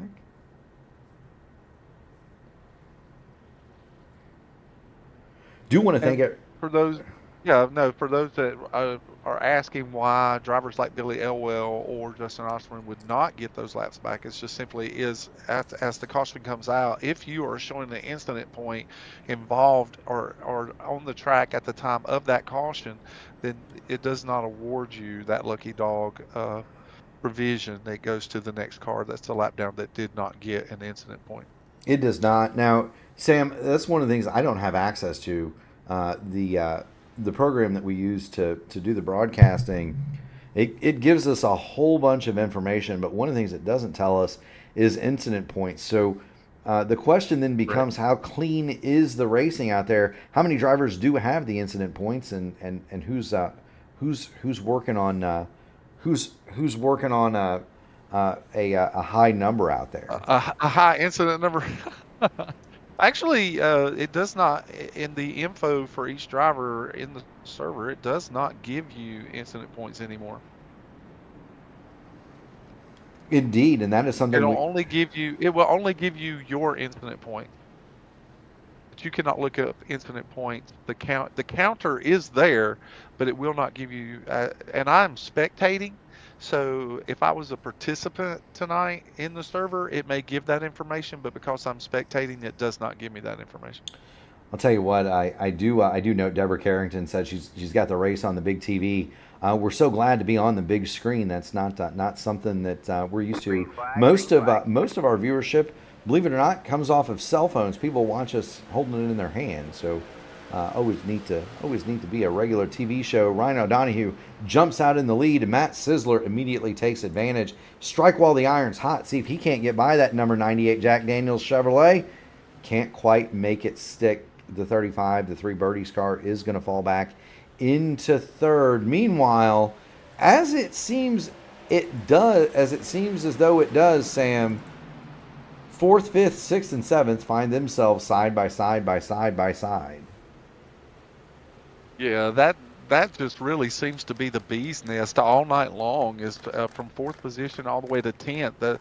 These drivers are really battling it out. In many occasions, they're door to door, two by two, or even 2 by 3 rows deep, and so we're seeing quite an activity here among these drivers as they're battling for position from 4th position on. We do indeed. Do want to thank everybody in the crowd tonight here on the P1 Broadcasting Network. If you haven't already done it, make sure you smash the like button on the video, ring the bell, subscribe to the P1 Broadcasting channel, so you can be. Oh, we're so close to 1,300. I know, it's 1297, Sam. I just looked. Kendall Paul looks to the inside of Matt Sizzler. Little bit of contact. That would be a donut in real life. Kendall Paul, he's got. Like Crash Neon's just kind of been saving some of his truck for the race. I mean, he's really picked up his pace here in the last stage, and he's really been battling it out a little closer to the top 5 than where he has been. Although he did qualify in the 8th position, but now he's really getting up here and mixing it up with these leaders. He has, and the great news for Crash Neon as we jump in the passenger seat is that, Crash hasn't he doesn't have a mark on that truck. Well, who could tell with that psychedelic paint scheme that he has? Honestly, it has a little bit of everything: galloping white horses and angels on the deck and ghost energy bars. I mean, it has a little bit of everything. There you go. Crash Neon runs along in the 5th spot, and he's got James Hodgson and David Dunwoody right behind him. There's Hodgson and Dunwoody. So the Muppeteer and Yosemite Sam. That truck looks like Yosemite Sam's been using it for target practice. There, that 28 does. It's hit everything but the pace car. But he runs along in 7th. He got himself a lucky dog, and he's been coming forward one more time, Sam. Oh, David Dunwoody, real big save there off the corner. Even John Hutchins gets on the comms and just says, what a save. What a handful of truck there for the 28 that time, Bob. Yeah, you just saw it, and that's what happens in turn number 2 here, and that's where that was. The wall comes up to smack you, Sam. You put a little bit too much wheel in it. You let off the gas, and around she goes. You can't shift weight. She gets temperamental. She really does. She does. You can't. Well, people don't think of race cars as pendulums, but they really are. When they're loaded in certain ways, you don't want to make sudden movements and change the center of pressure. If you do, that's what happens, and yeah, that's important at even at places like Richmond, where if you've got the wheel, imagine you've got all the pressure on the right rear at that point. Let off the gas, transfer everything to the back. All you're going to do is spin the car out. You got to be careful. That's what we saw with David. Is. Let's give credit where credit's due too, because David Dunwoody still this week alone he still holds the record for the longest crash that never happened. He does. He crashed for a solid 3/4 of a mile at Iowa and didn't hit anything. At Iowa. And didn't bring out a caution either. That was pretty wild. But No. But I've never seen anyone from turn 2 all the way down the backstretch into turn 3 completely. It looked like he was in a drift competition. The way that he was handling that car last night, it was amazing. It did. Now, we're not just showing. Whoa! Dunwoody slips up coming off of turn number 2 again. Colby Pierce looks toward the bottom, backs out of that, thinks better of it. We're not just showing this because we like Yosemite Sam. This is the best battle on the racetrack, or at least it was until that slip. Let's go check in on Kendall Paul. He is right behind that 3 birdies machine of Matt Sisler, and Kendall Paul hasn't left. You see the margin for Ryan O'Donoghue ahead of Chad Dulavan here at the front. Those are the 2 white trucks. Dulavan the nearer, O'Donoghue the further. Ryan O'Donoghue has pulled out to a 1.5 second lead here with 77 laps to go in the Cartoon Clash 250 at Richmond for the AMA Archway Industrial Coatings Truck Series. Remember, if you haven't already done it, make sure you ring the bell, subscribe to the channel. So close to 1,300, and we definitely appreciate that when you do it.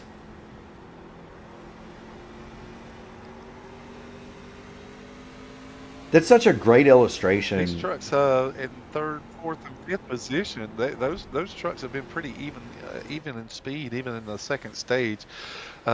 Someone texted me just a moment ago and asked about fuel mileage, but in all essence, we have caution on the track. Now fuel mileage is completely out of the question. Yeah, fuel mileage doesn't matter. I'll give you 3 guesses, Sam. At the caution?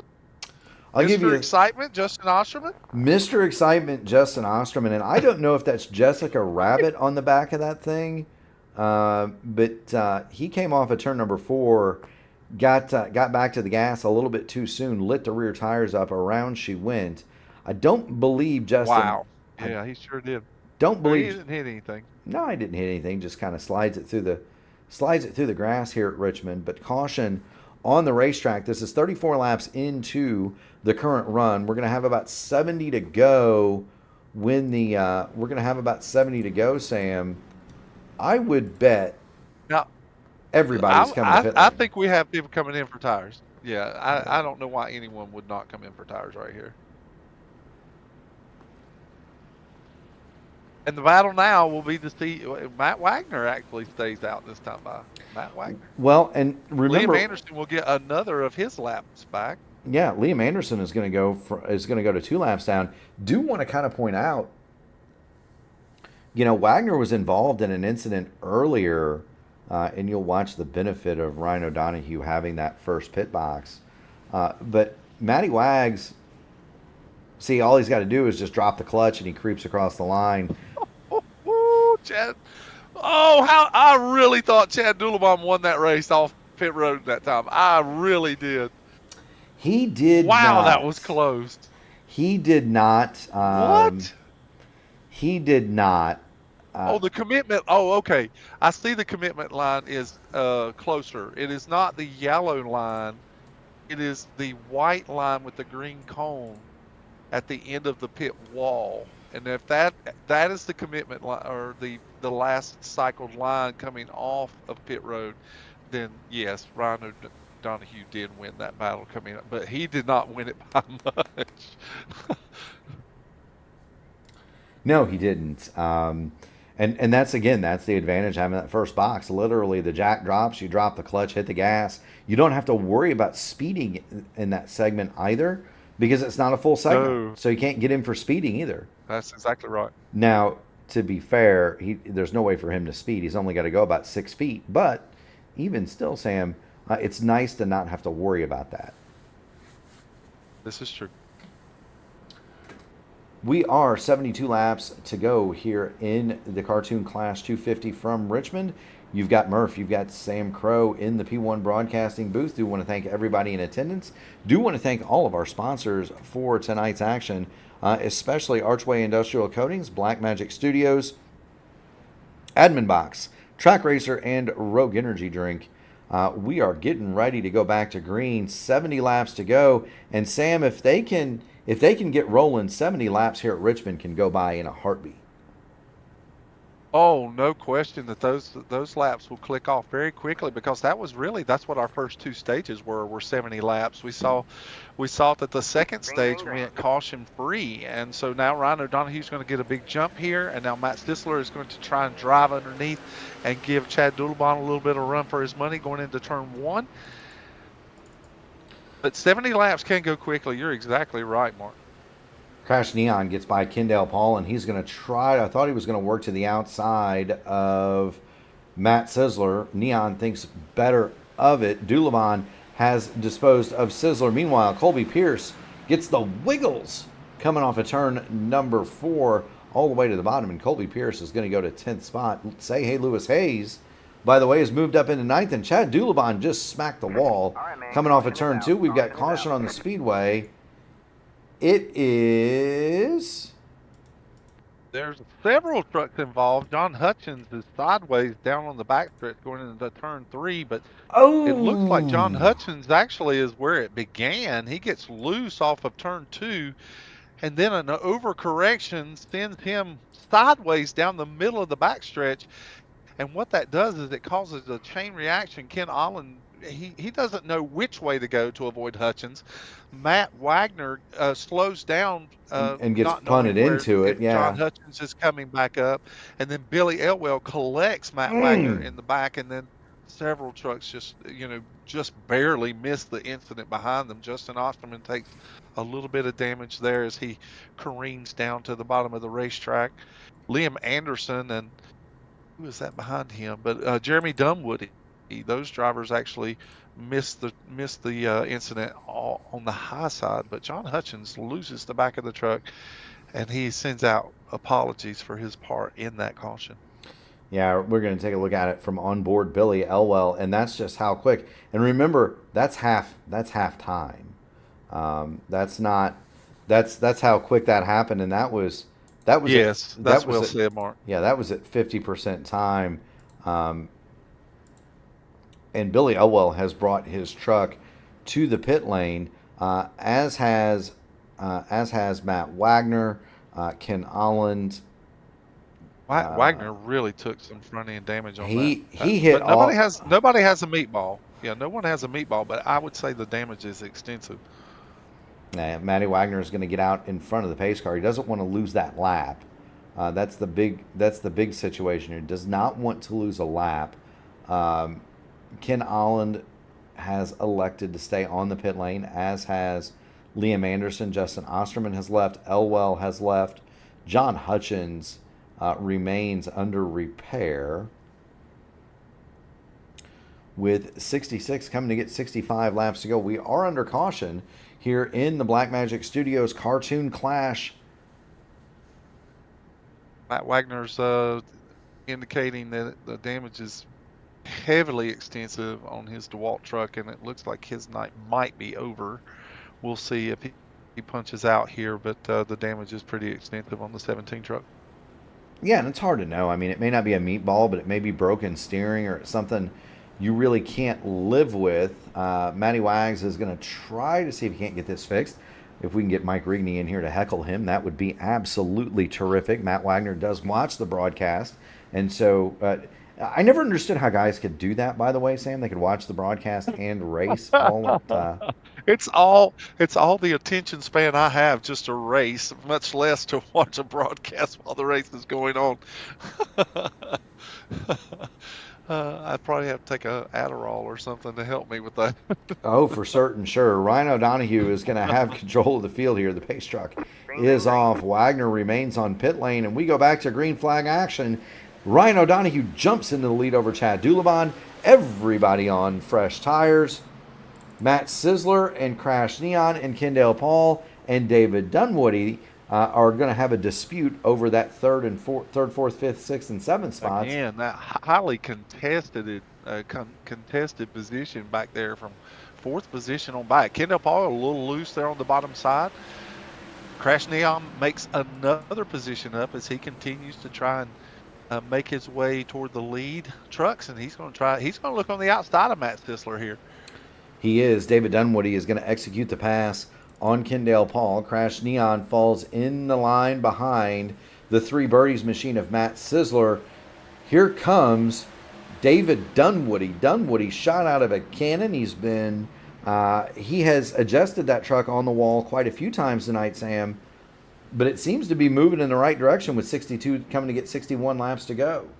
All right, man. Caution. Caution on the speedway.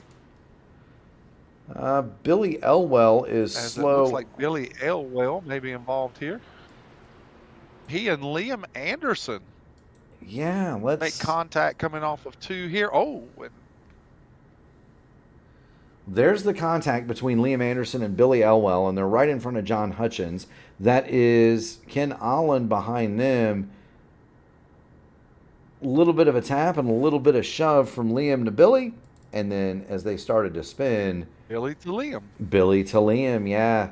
If you're gonna make that move, you need to make sure that the other guy doesn't get you back once he gets out of shape. Liam Anderson, I don't think hit anything, but he did roll backwards for the back. He looked like he rolled backwards down the entire backstretch and was able to right the truck as he got to turn 3. There you go. Caution on the racetrack. The Krause Auto Body machine is headed back in the right direction. Still 1 lap down, so not really a whole lot lost there, Sam, for Liam Anderson. Yep. Well, we've learned, I was getting ready to say earlier in the event when Liam was getting some of his laps back, we have seen Liam Anderson come back from multiple laps down. He was 4 down earlier in this one. Yes. So there's been other races where he was down multiple laps and was able to benefit from the lucky dogs and get back on the lead lap, and he's on the precipice of that again tonight. Although he was not the recipient in this particular incident, but he is in that position now if another caution comes out within the next. Yeah, within you get one more caution, Liam Anderson will go back to the lead lap, and then, we've seen David Dunwoody. Dunwoody was down a couple of laps earlier. He now runs along in 5th. So it's not like you can't make up laps and make up time. There's going to be more yellows here. We're 59 laps to go, Sam. This is the time where the elbows are going to start coming out. We're going to start seeing more contact on the speedway. Well, the more these laps begin to dwindle for this event, the more aggressive you're going to find drivers making their attempts to get past other drivers, which in those instances, it always seems to bring out more cautions. But, we're hoping that may not be the case in this instance, that these drivers are going to be able to race each other and race each other cleanly. However, once you start turning up that intensity level and and the testosterone starts getting going, it really can make a big difference in the outcome for some of these drivers. So keep your fingers crossed, folks. We could see some great racing action, or we could see a Donnybrook. It just depends. You know, that's kind of a great point, Sam, that you raise. The testosterone level goes up. You can talk about strategy and playing it smart and avoiding the accidents all you want, but when the visor shield goes down, yes, it doesn't. All that good advice a lot of times goes right on out the window. Ryan O'Donoghue's going to lead. Sir. Ryan O'Donoghue's going to lead Chad Dulabon to the green flag. Chad Dulabon got a great restart this time. Yeah, they're 3 wide behind him though, Sam. The Hornet's Nest continues, and here comes Crash Neon to the outside of Matt Sizzler. He tried this move on the last restart, but he did not get a good run off the top side through 1 and 2. But now he does.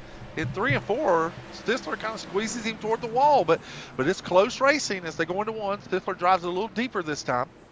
Crash Neon's going to get the great run off the top of the speedway. David Dunwoody, though, has an even better run on the bottom. Dunwoody flies it in there. Yeah, Dunwoody's going to fly. Can't quite clear him, though. Now he's going to get the slide job done. Move Dunwoody to 4th, Neon to 5th. Crash Neon's going to try to fight back on the inside, though, Sam. Oh, Colby Pierce all but hit the back of James Hodgson's car or truck that time in on turn 1, but he was able to keep it off of the green machine this particular time by. It opens up the door for Lewis Hayes as he tries to make a move on the outside of the 42. Oh, and he gets into the wall and he pulls it back and gets in line again. I'll tell you what, it's been a great debut run for Say Hey Lewis Hayes. He's got Liam Anderson to the bottom. Big move. Now, that is not for position. Liam Anderson is a lap down. It's not. No, it is not.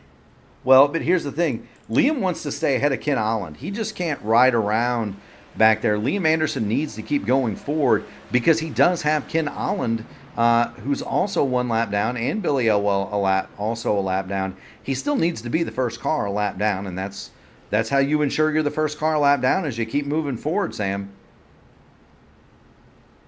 Oh, you're exactly right, Mark. But the only thing when you're in Liam Anderson's position, I mean, you do want to try and stay in that lucky dog spot, and you really want to stay ahead of any truck that you're battling for that position so that you can get that benefit. But when you're up here racing with the leaders and you're a lap car down, and they can tell that you're a lap down on the relative, those lead lap drivers are really wanting you to make sure that you give them the room and the space that they need to race for positions. If you get caught in the middle of these drivers, it has a tendency to really psychologically begin to weigh on them because they want to race for the position that's in front of them. Yeah, and there is no such rule here in the AMA, but I have been in leagues where you are not, as a lap car, allowed to do that. And so... that's true. That's true. Depends, but that's not a rule are. Here in the AMA, and that's exactly right. If you're in a position where you can race for a position, then you're not, or if you're racing just to stay in a position where you can get the lucky dog, then you're allowed to do that. But again, there are some race etiquette things that drivers would like other drivers to adhere to. For certain, sure. We are watching the battle for the lead. It is Ryan O'Donoghue at the front of the train. You got Chad Dulabon in second. Matt Sizzler has fallen nearly 2 seconds behind this fight, and he has all sorts of problems with David Dunwoody. Dunwoody all over the back of Sizzler. Those two have separated themselves a little bit from the battle between Crash Neon, Kendall Paul, James Hodgson, and Colby Pierce. And that is a 4-truck conga line, Sam, if there ever was one. There it is.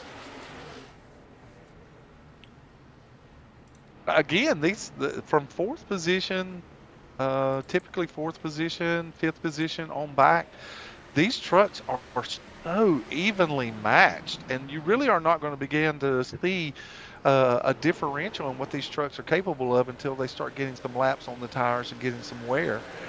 Some drivers are able to maintain speed over the long run, and other drivers, because of their driving style, may burn their tires down. But we'll find out in about 20 laps here who has enough tires for the final 30-lap run to the finish. Yeah, we most certainly will. Ryan O'Donoghue is pulling away ever so slightly, Sam. Ever so slightly from Chad Dulaban. He's He was gaining. doing that in the last couple of restarts. It just makes you wonder when you're spectating these things, you're thinking in your head, now is Ryan really pushing the truck too hard, or is Chad really conserving? Those are the questions that a driver would ask himself when watching races like this. Well, I'll tell you what, I think they're both I think they're both playing poker, Sam. Best lap for Ryan O'Donoghue in Right. this race, 21.878. Best lap for Chad Dulaban, 21.943. The last time through, O'Donoghue 22.577, Chad Dulaban 22.499. So they are, It's so close. yeah. The point being, they're half a second off their ultimate pace, and so I think they're both Yes. playing a little bit of. I think they're both playing a little bit of poker, Sam. Well, with over 40 laps left in this event, they know that they're going to have to preserve some kind of tire to be there at the end. Yeah, I mean, Because they're, even though they have a 3-second lead on third and fourth position, it doesn't mean that that crowd behind them could not catch them if they burn their tires down too soon. that's a very good point. Watching from the drone behind the grandstand here gives you a great look at just how, I don't want to say tiny, but how small a racetrack of this size really is. 3/4 of a mile is not huge, and if you were standing on top of those suites, this is about the view that you would have, Sam. Well, I agree with you. This is a great venue to watch a race. The way the bleachers are designed around this racetrack, you can really see a lot of the racing action. The infield kind of sits in like a recess, and so there are a lot of great positions to sit and watch a race here at Richmond and enjoy it. It's only because of its size, only being 3/4 of a mile long. It really affords someone to come and see it and not feel like that they're being kept from seeing all aspects of the racetrack. Yeah, I mean, and that's the disadvantage. You go to a place like Indianapolis or Daytona or something like that, where Yes, sir. you can't see. There are 0 seats at the Indianapolis Motor Speedway, for example, and as much as I love that place, it's a fact it is not a very good place to watch a race at. You go to I Indianapolis. think is there really, honestly, and you are a prolific person to talk to about Indianapolis racing and the Indianapolis Speedway. Oh, it's getting really dicey up here now. Kendall Paul makes a big pass on Dunwoody. It checks up the field behind them. Man, they are bumping each other. They are pushing each other around here in these positions. I had to stop just for a second because that racing got really intense, really fast there in turns 1 and 2. Well, why don't we watch it, Sam? And here we go. We're going to keep it in the drone. I like this. I like this picture here. It gives us. It's almost like you're watching. You're watching from a grandstand seat. One of the things that I noticed was, and we didn't. There are no new cameras for Richmond.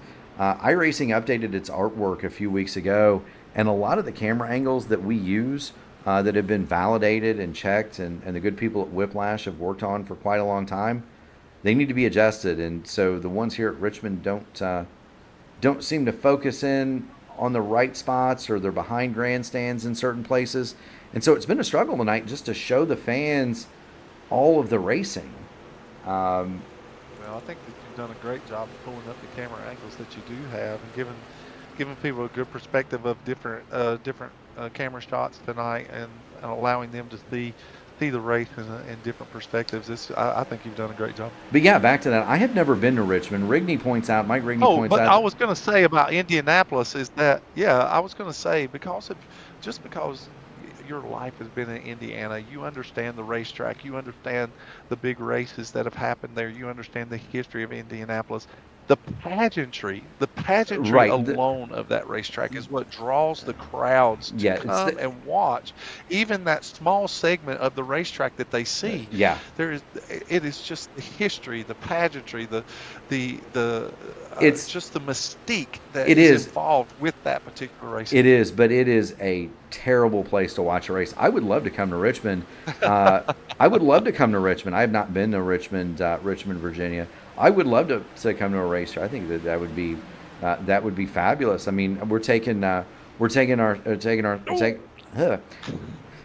Colby Pierce just about turned. He sure did. I just knew he was going to. I thought he was going to clean David Dunwoody out that time, and Crash Dion did a great job of avoiding him as well. So that was so close. These drivers are nose to tail here.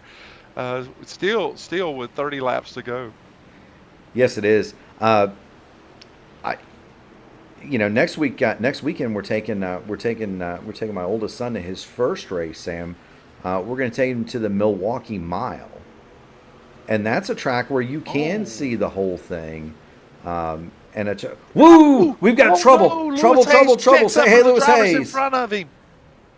All right, man. Caution on the racetrack, Justin everybody! Osterman gets into the left rear quarter. Lewis Hayes goes into turn 3 and really checks up hard to keep from hitting the 00 of Crash Neon. He washes up the racetrack and gets back in the throttle, but as he does, there's Justin Osterman as he begins to come off the corner, and he just catches the left rear. Wow, that's twice Lewis Hayes. Lewis Hayes has been the unfortunate recipient, and then he's having a hard time gathering. He had a hard time gathering the truck up to get it going back in the right direction again. I think he's going to be able to spare. Nope, he goes a lap down. Yeah, he did go a lap down according to my timing and scoring, Sam, which is unfortunate. He loses a lap trying to get the truck reoriented. Yeah, because there comes Ryan O'Donoghue, and he is still not up to caution car speed. So say hey, Lewis Hayes. Oh, he was so close to the start-finish line too. Yeah, that's one of those. That's one of those where awareness comes into play, and I'm surprised that hey, Lewis Hayes didn't do it. Is put the thing in reverse. Well, I know what he's thinking as he's sitting there in the middle of the racetrack. Is he just doesn't want to. He just doesn't want to get on the gas and go peeling off in front of leaders or other cars, and so he's just conscious of E-bone there. But he was only a couple of 100 feet from the start-finish line, but just in reorienting the truck, he goes a lap down here. So that's very unfortunate for Lewis Hayes tonight. He does. Now he's going to come on and get himself some tires. We see Billy Elwell is going to follow suit. You get cautions breeding cautions and doing what cautions do, Sam. Say hey, Lewis Hayes ain't out of this. He's going to be one lap down. He's going to have a crack at the lucky dog. He's going to have 4 fresh tires. That's true. He's not in all that. Billy Elwell misses the commitment box, and yet he still comes into the pit lane. Well, and I'd be interested to see if he gets a black flag here. Oi, it's gonna be interesting. I do not see any penalty flag. Well, and I do not see a penalty flag. I'll tell you what else is going to be interesting. I'm looking at my scoring pylon.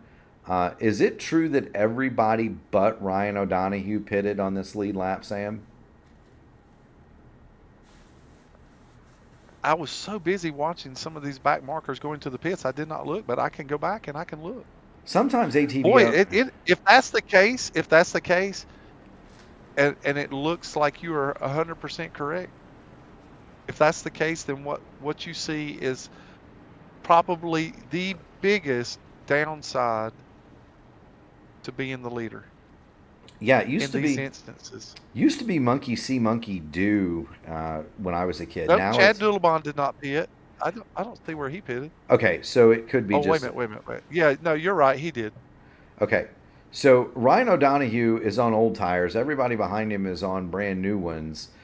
It was monkey see, monkey don't for the entire field. They all did the opposite of what Ryan O'Donoghue did. The green flag is out. O'Donoghue hits the accelerator. He's going to jump into a 2 to 3 truck length lead. Oh, with those lap tires, man, he's going to go down quick here. He is a sitting duck. Well, if there's anybody that has the speed, it's Ryan O'Donohue. He was fastest in practice, qualified on the front row, but no match for the new tires on Chad Dulabon. Not absolutely not.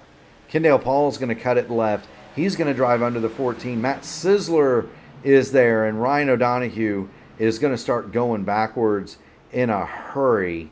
And I'd say he needs a caution, but I don't know that a caution is even going to help him, because he'll have to go back to the tail end of the line. A tough break for Ryan O'Donohue. Meanwhile, David Dunwoody is up way on the top side. He gets around Colby Pearson. He's going to mount a huge run on James Hodgson as they go through turns 1 and 2.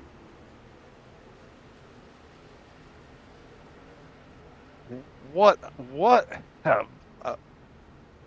a chaotic traffic jam we see coming off of turn 4 here. Jalen Story sideways. He saves it. No caution. He's down on the apron of the racetrack. He saves it. What another great save by Jalen Story tonight. But he's going to lose. He's going to lose another position, a couple of positions here. He was in 9th. He is, but I'll tell you who might be making up a position. That's Matt Sizzler. He's pulled the 3 birdies machine right up to the rear of Chad Dulabon, trying to make this work. Matt Sizzler all over the back of Chad Dulabon. And remember, Dulabon started in the back of this thing. He sure did. He sure did. But he showed that he has pace and speed and tire saving. But if all these trucks have fresh tires with just a little over 20 or less than 30 laps to go, they know that they can push these trucks a little bit harder with these sets of tires, because they know that they're not going to have to run a full fuel run on these things. So these drivers are going to push a little bit more on this set of tires than they would on previous stage runs, as they are all right at the 22-second flat range right now, as those 3 trucks are battling for the lead. Yeah, they are. I do want to point out Matt Wagner did attempt to go back out on the racing surface, but he has come in and advised that the number 17 just has too much damage to be effectively repaired, and so he's pulled the plug. Wagner going to be credited with 17th. Donald Green, Corey Palermo, Tyler Moore, and Logan Edwards also out of the race. We've got 16 trucks circulating. Jeremy Dunwoody is the last one of those in 16th. He is 22 laps down. John Hutchins, Billy Elwell in 15th and 14th are 2 laps down. Ken Allen, Lewis Hayes are 1 lap down. That's 13th and 12th. Jalen Story is the last truck on the lead lap in 11th, and Ryan O'Donohue has fallen, Sam, back to 10th. The 10th. Yeah, and he's continuing to just slowly bleed time behind the leaders. With those older tires, it's just one of those gambles that some drivers take. If you pit, the whole field may stay out in front of stay out on the field. But if you don't pit, then the whole field could come in and get tires. I always kind of felt like in those situations, and I've been in those situations, is if you have to question, come get the tires. I think that was a long enough run where even if you had gone to the back and you had the fresh tires and nobody else did, you'd be able to carve right back through the field and be in better shape, especially given there's only 11 cars on the lead lap. And so, that's a lesson learned for Ryan. You'll sometimes the best lessons hurt the worst, but he'll learn from it and he'll come back.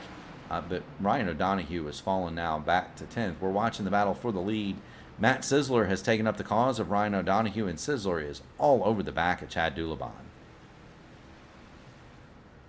He is really trying very hard to keep up pace. Oh, and Jeremy Dunwoody washes way up the racetrack. I thought for sure he was going straight into the wall, but he's able to keep it off the wall there in front of John Hutchins. I was certain that something was wrong with the 99 truck, the way that he washed up the racetrack. I thought for sure he was going to hit the wall. And Jeremy Dunwoody, he is 22 laps down, Sam. He can't make up any more spots at this point, and so, it may be one of those situations where he's just trying to stay out of the way or thinking about parking it. I'll tell you what these two are thinking about. They're trying to figure out who's going to park it in victory lane. We've got 12 laps to go, coming to get 11. this is the battle for the lead. It is a hot one, and we don't want to leave it, Sam. No, let's stick with it up here because we actually have these trucks that are battling out in the closing stages of this race with 10 laps to go, or just over 10 laps to go. Kendall Paul is not out of this thing. He's probably in a restful position, so to speak, just simply because he wants to see how things transpire between the leaders. Yeah, I mean, I will say that Chad Doodlebon's at the greatest advantage because he has clean air across the nose of that truck.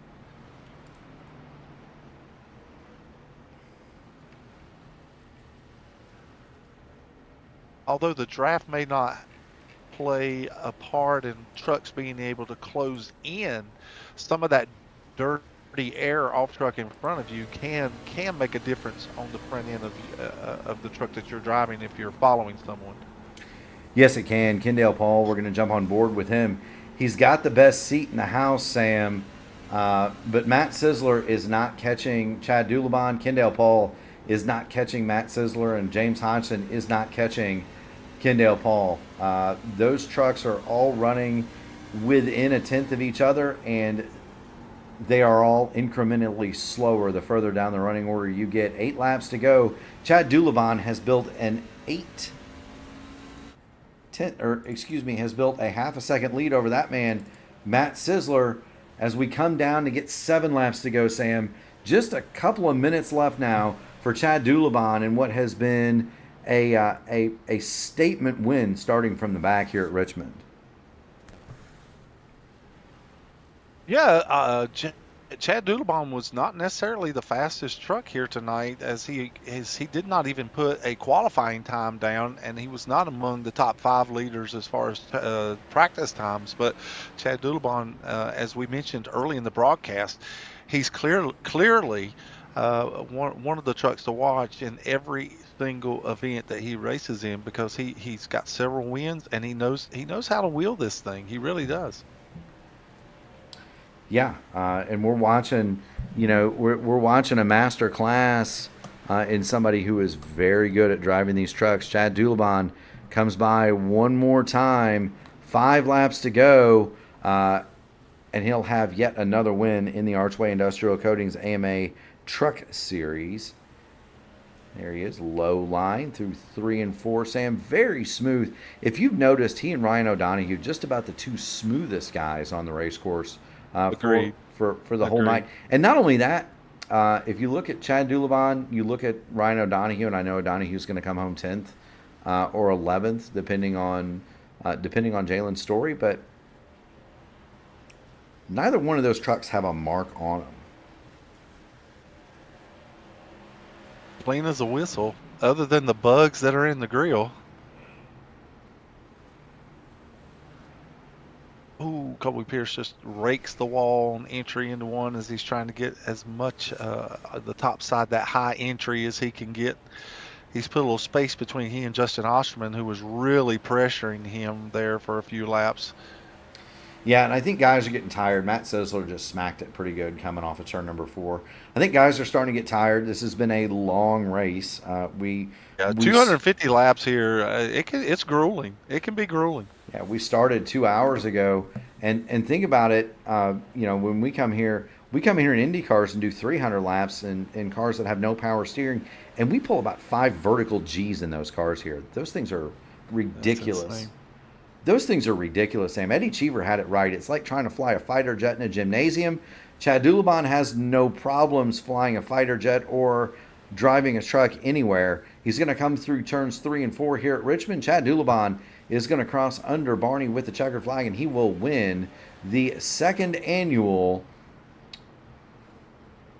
Cartoon Clash 250 at Richmond. Chad Doodlebon, your winner.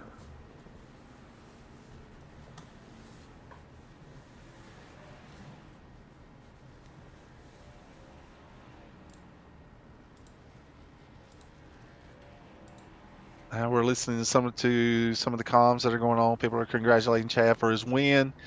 Tough pill to swallow for Ryan O'Donohue. Woulda, coulda, shoulda enters his mind, I'm sure. But again, life's experiences is taking gambles and learning from them, and just trying to make different choices in the future. But Chad Doolabon was not going to be an easy driver to kind of put out of your rearview mirror anyway. He was going to race you to the end. So we have Chad Doolabon who's going to pull off the win tonight. Matt Sithler with an impressive second place finish after his win last night in the Grand National Series, the Black Magic Studios Grand National Series here in the AMA.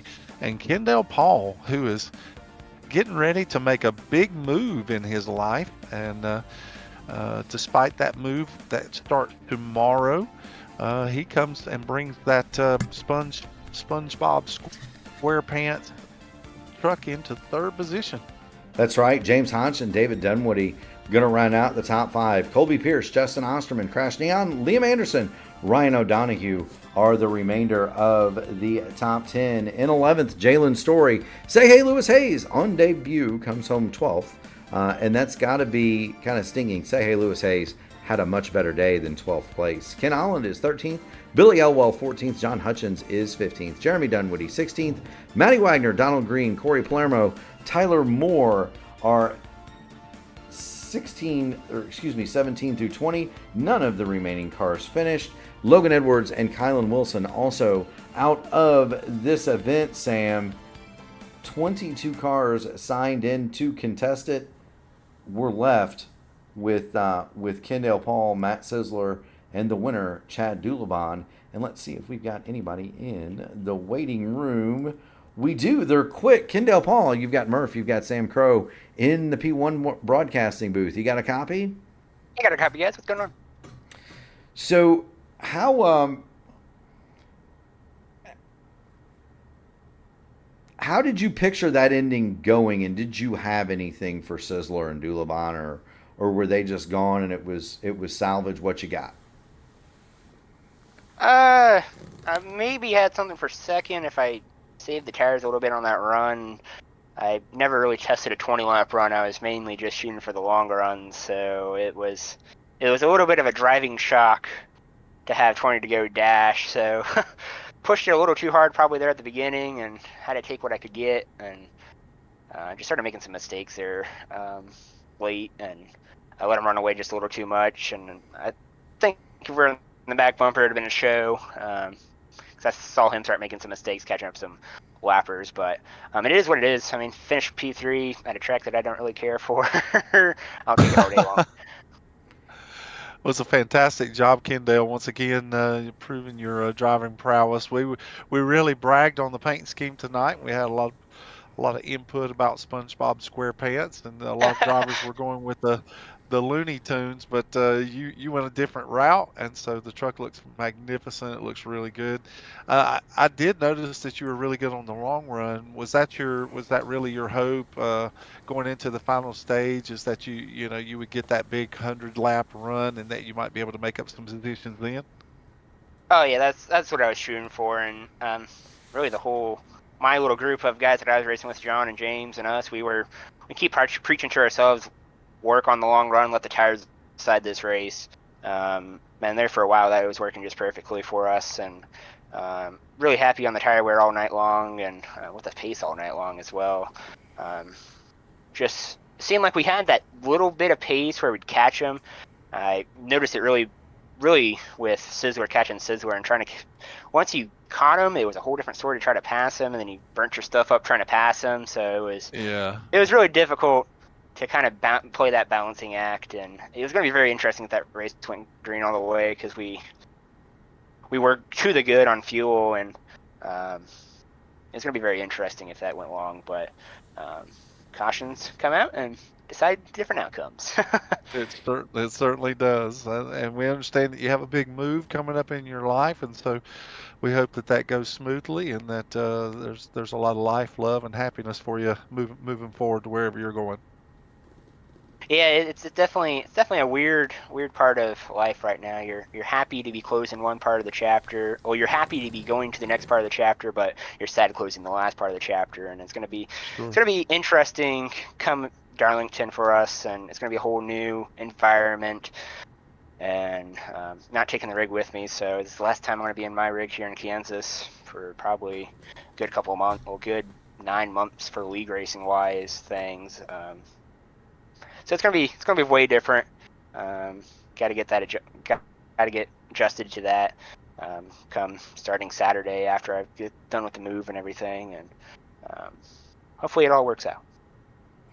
I'm sure it will, Kendall. You got to get a head on your shoulders. Well, Thank you, Sam. it worked out tonight for a podium third, and as is the tradition, you get on the podium, you get the mic. Friends, family, sponsor, shout outs, Kendall. The floor is yours. Like I always start, I got to thank Archway Industrial Coatings for everything that they do. I can't thank them enough. They have been amazing to work with for sponsor-wise, for the league, for the truck, and all that. Just can't thank them enough to make this whole thing possible. I'm going to thank all the other league sponsors, Black Ninja Studios, I already thanked Archway, Admin Box, Rogue Energy, Trak Racer, any of those guys that put some sort of effort into the league to make this thing go around. Got to thank all the teammates and everything, and that really helps with these longer races, and keeping a good head really helps to have good teammates there.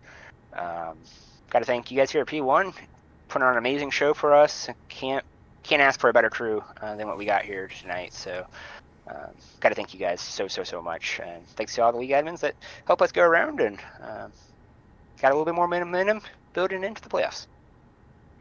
Very good. Well, Congratulations. Yeah, congratulations, and thank you so much for your compliments, Kendall. Get out of here. Go celebrate. Have some fun. We'll see you at the next one. Yep, we'll see you next week. Yes, sir. That is Kendall Paul. He is your third place finisher.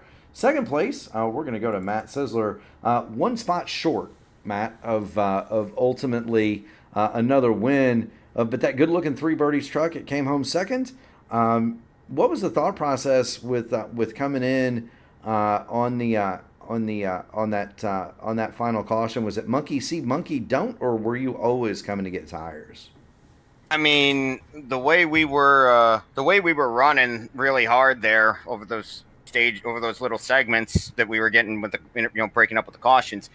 I mean, it was really like I was coming in no matter what, because I felt like if we go green to the finish, I want to be on. I'd rather have my fresh set of tire. I'd rather have the set of tires on the truck rather than leave one in reserve and not end up using it and be 11th, 12th, possibly going a lap down. So yeah, it was pretty much just follow the leader in. Although ironically enough, it wasn't the leader who led us down pit lane for some reason. It was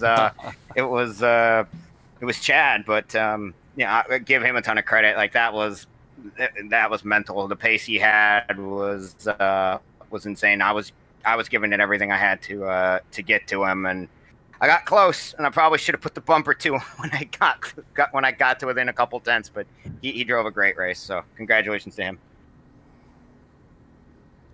Well, Matt, once again, you're proving that cream rises to the top, and you had no practice time tonight. You came into the server incredibly late, and so it's a shout out to your racing ability to be able to get in here, qualify in the 4th position, and have the finish that you had.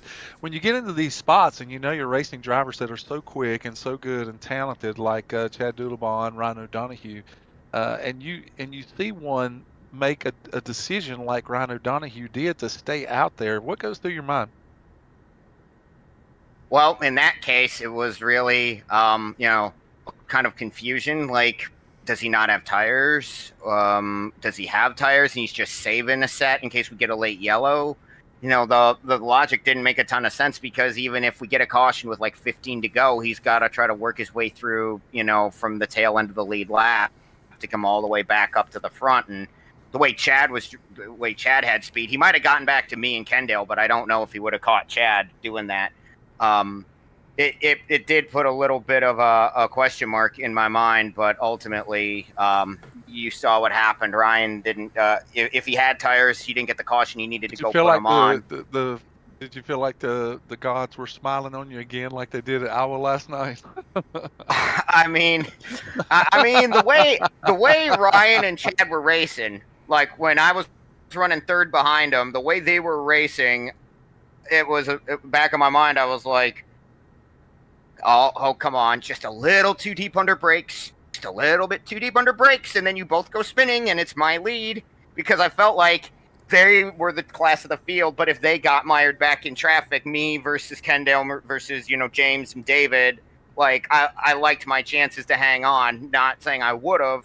I was real at times. I was struggling with entry into the corners, but I did like my chances against him if without Chad and Ryan up there. But yeah, I mean, going up against guys like that, you just get all you can get, and you hope for a little bit of luck. And we got a little bit of luck. One of them made the wrong call on pit lane, but the other one didn't, and the other one had the outright speed to hold on. Well, speaking of speed, you certainly had that tonight, and so congratulations on your second place finish. Yeah, I was going to say I appreciate that. No slouch on the speed, Matt. Sorry. Thank you so much for dropping in. As always, you're on the podium. You get the mic. Friends, family, sponsor, shout-outs. The floor is yours. Well, again, like I had last night, my awesome sponsor, Three Birdies Golf Company. It's been about a year since they've been on board with our team here at M3S Motorsports, and it's been a blast to have them. Couldn't quite get this truck in victory lane for them, but I mean, an average finish of 1.5 is not terrible, I guess. No. There's Max Verstappen a few years ago would be upset with that, but I'm definitely not. Peace, Love, and Paws Rescue for all the stuff they do out of Southeast Michigan, taking care of stray animals. Celsius for quick energy. Shout outs, to my friends Melinda and Kaylee, who are on the mend but still a little under the weather. One of my best friends getting married tomorrow, so shout out to him. Shout out to Jay and my family and my mom's side of the family, because I forgot to do this last night, but they my uncle passed away, and that Kilroy was here on the rear quarter panel of our Three Birdies Tundra. That was something he taught his kids, and he taught to me. So I wanted to put that on the truck. It's kind of a nice little thing for them, and it's also on the back of our ZL1 that I raced last night at Iowa. Kendall, everybody at AMA putting on these awesome series. It's a blaster race here with these guys. And last but not least, you guys at P1 Broadcasting, you guys truly do an awesome, awesome job. Well, thank you so much, Matt. Congratulations on that. Yeah. Appreciate it. Yeah, keep going fast, having fun, buddy. We will see you at the next one. Sounds good. Take care, guys.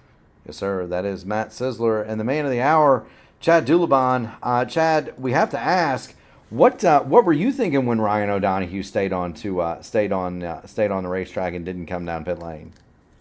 Well, I was talking to a couple drivers. I really didn't know. I said, well, maybe he didn't have an extra set, but I didn't see him pit out of sequence anywhere. So I really didn't know.